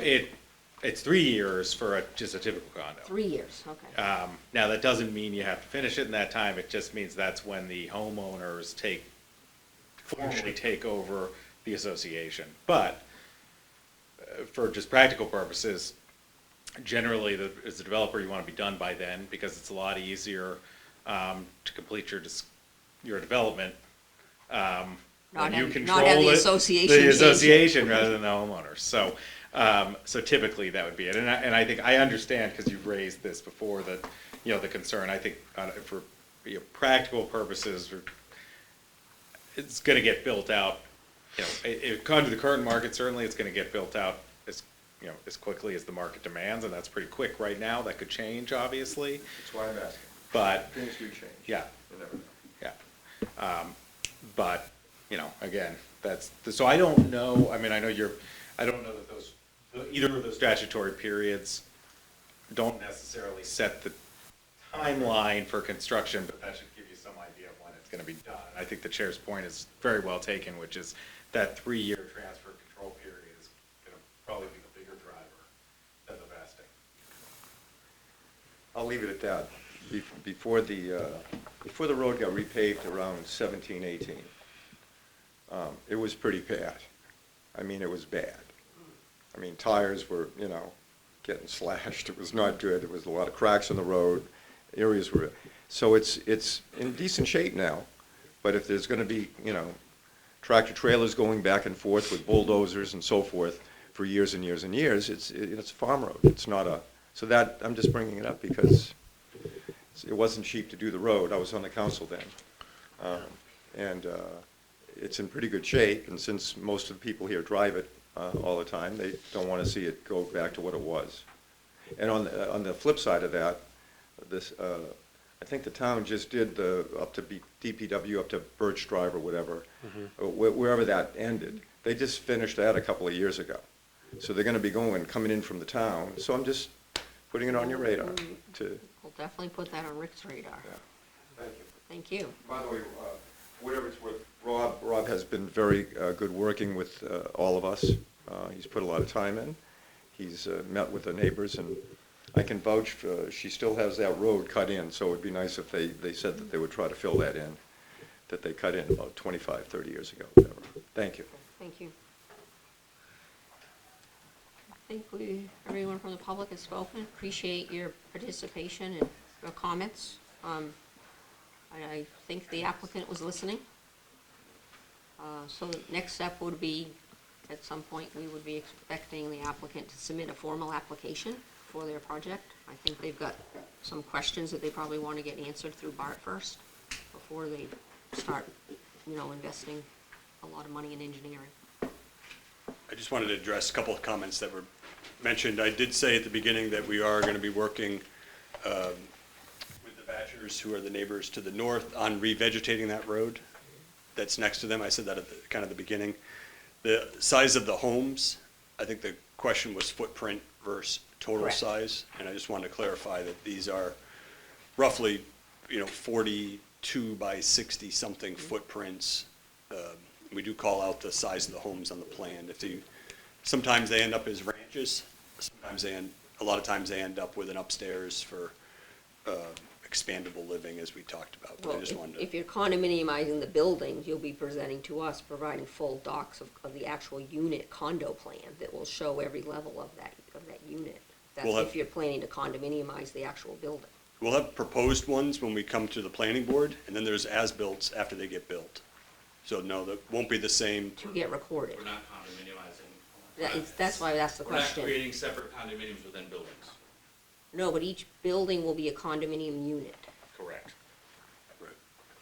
Will let the attorney speak to that? Yeah, Because I he'll will. know So what will need to be. To meet the condominium act, we will need to provide floor plans that show that, you know, the top elevation, which in this case is likely gonna either be the exterior, you know, of the building, of the roof, or the interior ceiling, depending on how we do it, and then again, the lowest level. Certainly, we sometimes provide, we will ultimately need to provide and record floor plans to meet the act. Happy to provide those. It's up to the board and what level of detail you want to see. To Rob's point, unlikely to show much of the interior because again, it's just It's a boundary. It's just the boundary of the building. Exactly. Any other questions that the applicant has for the board? No, thank you very much. I appreciate your time and Got one more question. interest. Yeah, real quick, just timeline. When can we expect something formal? We're beginning doing some test pits and advancing our design. We've engaged the railroad, CSX, in terms of our crossing for the municipal water. We're probably 60 days away from submitting a formal application. Great, thank you. Okay, and then probably we'll convene a TRC. Yeah. And then I think we've talked about this before, about applications going to TRC first, or accepting the application, then going to TRC, to kind of expedite the process.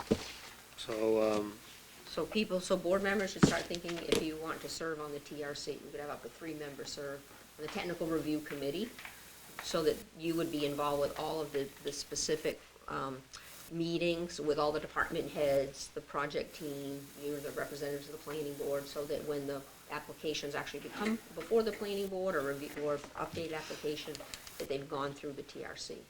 So all the details are we're trying to iron those out at the technical review committee level, so that when it comes before the actual board for, presentation and deliberation, the technical review committee has already given the applicant, or the town engineer has given the applicant all the things that they need to address, so that the plans are updated accordingly before they come before us. In some towns, they actually do TRC before an application is actually submitted. probably better. Do we have the ability to do that? I don't, well, we could change our procedures tonight, because that's on the agenda. I could do that. Okay. You said 60 days, right? Yeah. Okay, if we can maybe do that. Okay. But we'll have a TRC within that Yeah. time period. Okay? Thank you very much. Yeah, Absolutely. thank you. Thank you. Okay, we will move along. Next time on the agenda, new and old business, rules of procedure. Good. I asked Bart to kind of look at this because they're a little outdated as to when the last time they were amended in 18, but you can see they go back to 2009. And the only thing that was amended in 18 was when the statute changed as to the number of days that the applicant had to submit their packages. Was it 21? Yeah. I think we changed it to 21. Yeah. That's a page, well, there's no page number. Yeah. Oh, yeah, top. Page 4, application submission. So one item that I definitely would like to see changed is that the plans that are approved by the planning board are not required to be signed by the chair of the planning board or the vice chair. And it would authorize the town planner to actually sign and approve any plans that need to get recorded, or under the conditions of approval need to be signed by the town, because that's the acceptance. We would still approve them by vote. Absolutely, but under our current rules, the plans themselves have to have a signature area for the chair of the planning board, which could also be the vice chair, to sign them. That creates and it has created over the years, issues, because a lot of times the plan is rejected from the Rockingham County Court when it actually goes to get recorded, and then you're trying to, you know, like, when are you available again, or, and the other reason is, I know with plans I've signed in the past, Bart's responsible for the level of expertise as the town planner to ensure that all the conditions that were voted on by the board and approved are incorporated into those plan sets. Whether it's something as simple as a change in a note, right, and he's responsible for that. Therefore, I think the person that is signing the plan should be that should be the responsibility of the person who, or approving the plan is the one that is really confirming that all of the conditions have been met. So that would be one item that I would want to see within, whether it's changed in here or we need to update. I think it's in the site regs. Regs, Yeah, so that, you know, we need to update that. Put that in. The other thing is whether it's in our site subdivision, we've talked a little bit before in the past, the amount of paperwork that is being provided that are required by the applicant to provide to the board is like 12 packages. Yeah, usually it's 12. It's a lot of paperwork that I think in this day and age can be done electronically. Especially when you go through, like, this application, this could go on for, you know, several renditions, and that's just a lot of documents and paper that we can see when it's presented, or we have the ability to look at it before we come to a meeting, and we have it available online. But do we really need as a board to have copies of all the abutters? To have a copy of the checklist? I mean, that's, again, Bart's responsibility. We're relying on him to say the application is complete, it's not complete, this is why it's not complete, or it's significantly complete. Yeah, no problem with that. Is there, if people want printouts of things, is that something you could just request? Yeah. Yeah. So the way I look, I agree with Val. I think one application, or maybe two copies of the application, at least the supporting documentation is sufficient, and then plan sets will just they'll still be required to have 11 by 17s. I think that's fair. Yeah. And everyone will want that, I think, because I don't think, you know, sometimes. And we don't want, because in the past this has happened, there should be no admin time on the town dollar of copying applications submitted by, or plans.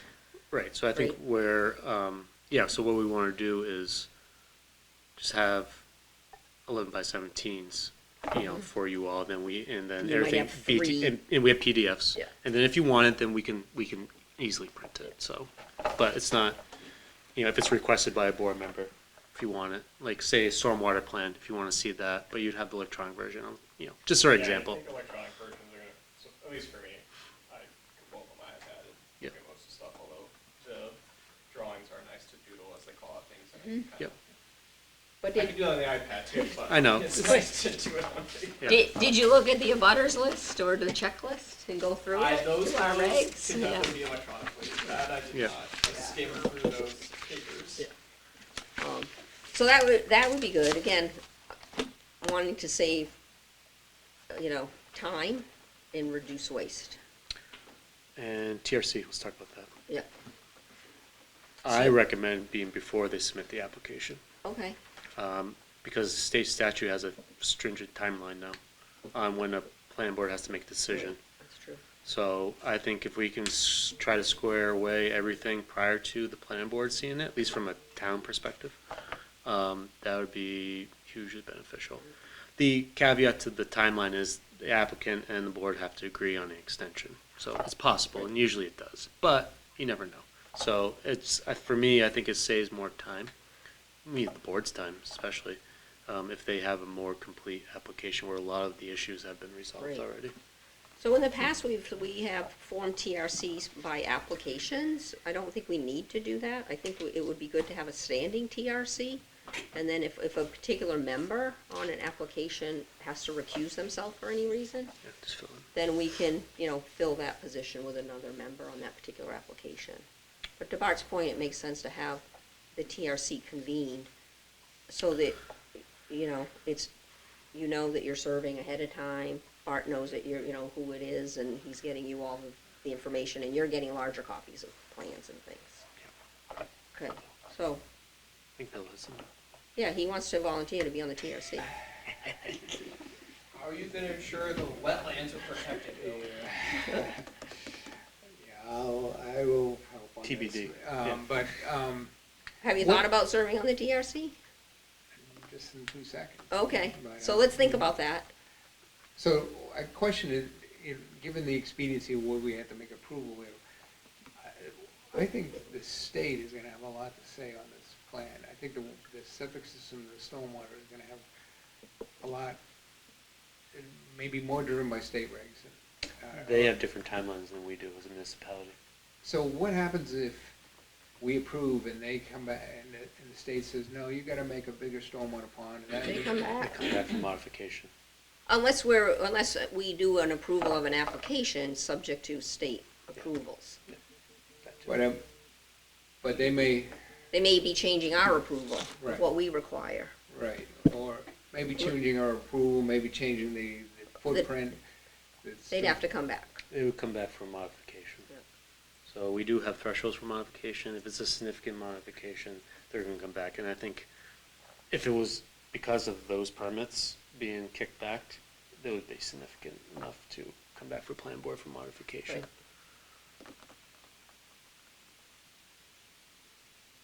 Right. All right. I think the key is that when, to expedite the process of, the deliberations and plan approvals is to, make sure that the plans that are coming before the board at the public hearings are as advanced as possible relative to they meet all our regulations, they do or they do not require waivers, and that the applicant is doing all that work ahead of time in conjunction with the input, from the town planner, obviously, and the TRC. So this is why I love the design review process, because we set everything out. Say, we like to see wetland scientists, we like to see traffic. They have all that. And then everyone's kind of familiar with the context. And now you go to TRC, they'll have all those engineers that they want. It's gonna be peer review, so we get our peer reviews. So we try to get everything done. And they try to figure out the major issues here at the TRC. Then they come to the plan board and, hopefully just tying up loose ends at that point. So. You said standing TRC versus just doing it per application? It would be, yes, it would be by application as they roll in. But you would have That's the same how- waivers that are always available per application? That's what I would like to do, is convene a technical review committee. And then we can have other people fill in as needed. Or someone may say, if there's a particular application that, that they want to serve on that TRC. So we can roll out, but to have a standing TRC, because there's Bill, it's a lot of time to really do a deep dive review with the regulations and what they're presenting in front of you to ensure that they are really meeting our regulations, right? So it's not a conceptual kind of presentation and dialogue that we're having. It's sitting down and going through the plans. Yes. From a technical perspective and relative to what our regulations require. Right? And then, as there are with anything, there could be a question as to what's the interpretation of a particular regulation. Right? And then that's a board decision. Like we did on the last application for the, doing the force main. We interpreted that. But it's really a good way to really understand our regulations as well, quickly. I will help on the TRC. Yeah, so on that note, what I can do is put some language together to update the site plan regulations, subdivision regulations that codifies it. Great.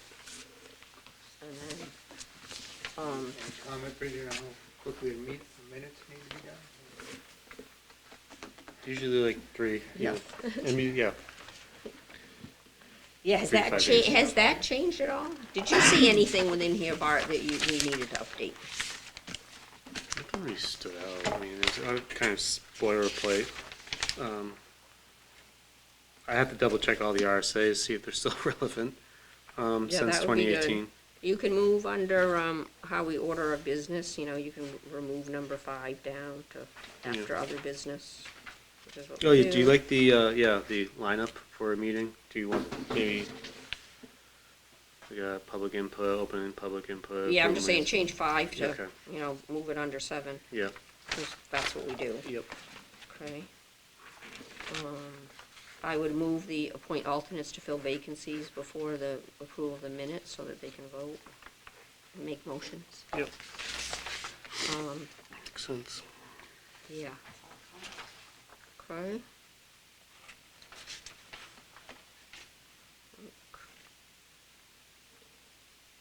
Yeah, if you could check the RSA, that would be good. And time frames. And they're posted on the town website. I didn't see if that was anywhere in here.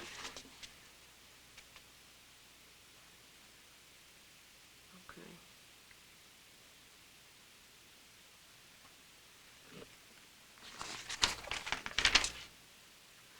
Yeah, okay, that was the amendment. Oh, this was a big one. Oh, maybe it's under site plan. Yeah, it is. When we want to try to minimize getting information a couple days before the planning board meeting from the applicant and not having time to review that. Mm-hmm. Okay. Okay? Yep. And so if we can kind of, I think that is under our subdivision site plan stuff. It might be, it won't be considered or something like that. Correct. Yeah. Okay. Okay. The continuance. Yeah, if you could just check to make sure that everything else is in compliance, that would Yeah. be great. The continuance request. Get that one. And we can waive any of these. Yes, you may. Okay. All right, so you want to just redraft that? And Yep. then we can send And then it bring over? for, yeah. Okay, thank you. Next, I think we're just moving into reports. All new business. We really don't have any, oh, CIP hasn't started yet, right? Soon, I just, department heads are working on their requests, so. All right. You'll be getting an email soon, Jane. Scheduling. Oh, and then, has energy met? No, no. I haven't seen anything. Okay. Keep an eye out, but. All right. Nothing new, haven't seen okay. anything. And that comes through you. Do you know when, how will Zachary know when they meet? Do they have a standing meeting? They do have, it's, I believe it's the last Wednesday of the month. Okay. Yeah. I haven't seen anything on the public register. No one's sent any emails. Okay, yeah, I'll check in with, Can we make sure the chair, it's Joe, right? it's Joe.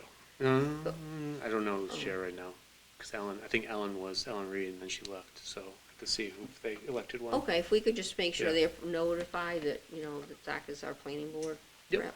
Yeah, because I thought on their website, on the Newmarket website, I didn't see any meetings posted, because they would be. They might have the not same- met in June, so, Because they would, yeah. they'd have the same public posting requirements, right? Yeah. They'd be on there. Right. You should look to see if you're listed as a member now. Yeah, I was just gonna think I'll, that. yeah, I'll double check. Well, if it hasn't met since I got nominated, it probably hasn't been, do they have to recognize me on it, or? Well, I think maybe Bridget, if you could check that, if the town website isn't updated to have, That'd be Wendy, probably. Okay. Yeah, I so whichever noticed Wendy. I was added to the CIP as an alternate. okay. So we could just follow up on that. Yep. Show up. Mhm. Yeah, well, your name's gonna be there on the website, so you don't wanna be considered delinquent or absent. Bart, anything? Yeah, I think for the next board meeting, so I won't be present, I'll be in a cabin, but, What? You're not gonna expectations. zoom in? I don't know if Rangeley has internet, so,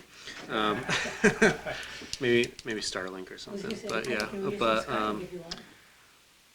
if that's not available, no, but, you might get a application for a class, building on a Class 6 road. Oh, the Hershey Lane. Yeah, Hershey Lane. So, so people not familiar, town council requires planning board input in those Okay. situations. So, you should be getting that, I'm not sure. And then. Input, but not official. No, we only Just give input. input. Town council approves Okay. it, a building permit on the Class 6 road. So Bart, if you could follow up and just give everyone the link to the state statute for the Yeah. Class 6, there's a whole statute on building on Class 6 roads. Yep. And then we would make comments relative to that. Correct. Okay, so then we know what we're supposed to be commenting on. Yep. That would be good to review that. I will do that. I'm gonna try to get Mark West to come, do a presentation on the prime wetlands. At the Working with next him meeting at the or when next you're meeting. back? Oh, next meeting. Okay, If not, that September as well. all right. So I guess, what does the board prefer? Would you rather wait for September? That's awful. That word you just said. What? September. It's one of my favorite months. I was just trying to get my tape notes out. Yeah. Don't worry, it'll be I hot. know, it's amazing. Don't worry, it'll be hot, Jane. I won't be here in August either. Okay, so let's postpone September, to September, okay. yeah. That's fine.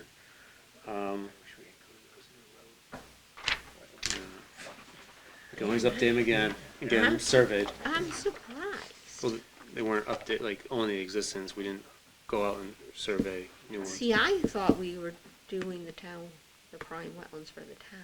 We were Updating the ones that we updating already the had, yeah. Existing, yeah, That costs because a then, lot more money.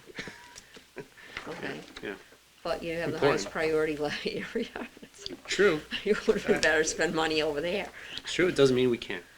True, Yeah. but it does mean that any current applications that come before us wouldn't fall under it. That's true, too. Right. But, Okay, all right, there'll September be will be peer marked. review, too. What was that? Okay. Okay. All right, Yes, there will be peer review on that. I'm thinking, workshop. Yeah, so if you're not gonna be here next meeting, You know, if we want to schedule a workshop later in the month, if you want me to be here. which committee? What I are you was thinking the transportation chapter. Okay. And who's the chair of that one? I'm trying to remember. It'll probably be Zunko Dorblut. Okay, and who's our planning board person on that? Helped develop. It was the transportation committee that helped develop it, so there wasn't Well, was there a planning board rep on that committee? not in the committee, no, but in the master plan subcommittee. Yeah. It'll been you. Yeah. Oh, me? Yeah. Are you sure? Transportation? Well, you as a subcommittee, as the master. Oh, just yeah, as yeah, the yeah, master yeah, plan, yeah, okay, right. all right, but not the actual committee? Correct. Right. Yeah. Okay. Yeah. All right. But we can do that one. And then would someone from Stratford Planning be here? Yeah, we'll get Colin Lentz here Okay. for that. So we could continue with that, so Yeah. we can move things forward. Right. And, Yep. and you could just give us your comments. Yep. I can do that. Okay. You probably already given them to the committee. Yeah. All right. Yeah. Okay. So that would be August. Mm-hmm. So at the same time before the meeting, 6 p.m. For 12th, thank you. Thank you. Yeah. Okay, great. Anything else? And then a couple other things. Zoning passed, town council. So Yeah. so based on your recommendation, so that's good. So that moved forward and it's official. And then. Effective immediately. Yeah. Oh, after it's published in the paper. Yeah. So it's effective. Zoning map's been updated, so that's good.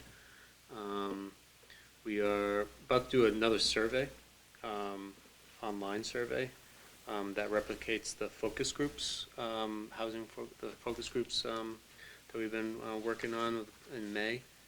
So the idea is to kind of replicate what was done as close as possible at those focus group meetings, and what we're seeking is to understand people's what they like about their neighborhoods, what the challenges their neighborhoods are facing, and then, you know, is the zoning working for them in their neighborhoods? And then we also have different building types. You know, how do you want your neighborhood to evolve, if at all? And the way we facilitate that is looking through different building types that have descriptions of what the building's purpose is. So that'll be posted on the town's website very soon. And we'll probably run that for like 2 months. And then collect that data, and then from there, develop some, preliminary recommendations. And then what we're gonna do after that is go back to the community, to different areas in town, and kind of do a, kind of do like a potluck, barbecue, and just say, hey, this is what we heard. Are we off base, or do we need more refinement? And kind of go through that iterative process. So are you doing it by like an interactive map, or like where do you live, and then you're gonna go into Yeah, that? so basically it's like, if you guys receive postcards, I hope all of you did. It's gonna be that, and it has the numbers, and then you say which area do you live in? Right. And then at the end, I don't wanna be too intrusive, it's like, could you please, if you want more information, or you wanna be more updated, what's your email address and what's your mailing address, or your so Your we property can, address. so basically at that point, we can triangulate more, and really understand what people want, what their Right. challenges are, so yeah, so that's exciting, and then, after that too, we do have a set of recommendations we did for the surrounding neighborhoods of 108. I've been kind of thinking about that more, and I think at the September meeting, I want to come to the planning board and show a map of, it's kind of a similar approach we did with the corridor as sub-districts because of neighborhood context. So I kind of want to have a discussion on, is this delineation correct? Do you see a change as you going through town through these areas?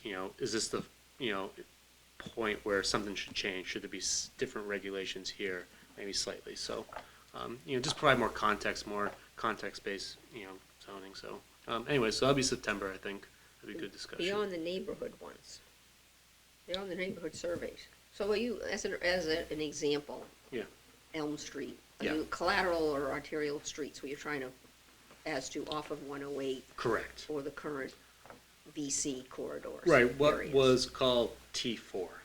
Okay. Yeah. So T4, how it was presented was one, giant zoning district, Mhm. but it's very different areas of town with different challenges and advantages, and so anyways, I think you just got to be more refined, nuance, I think, with those areas. So anyways, a discussion, and that's all I have. Okay. Well, I think we've covered everything. I would entertain a motion to adjourn.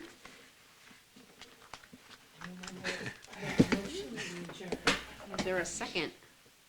I'll second. Jamie, I got you, Jamie. Okay. All those in favor? Thank you, everyone. Thank you.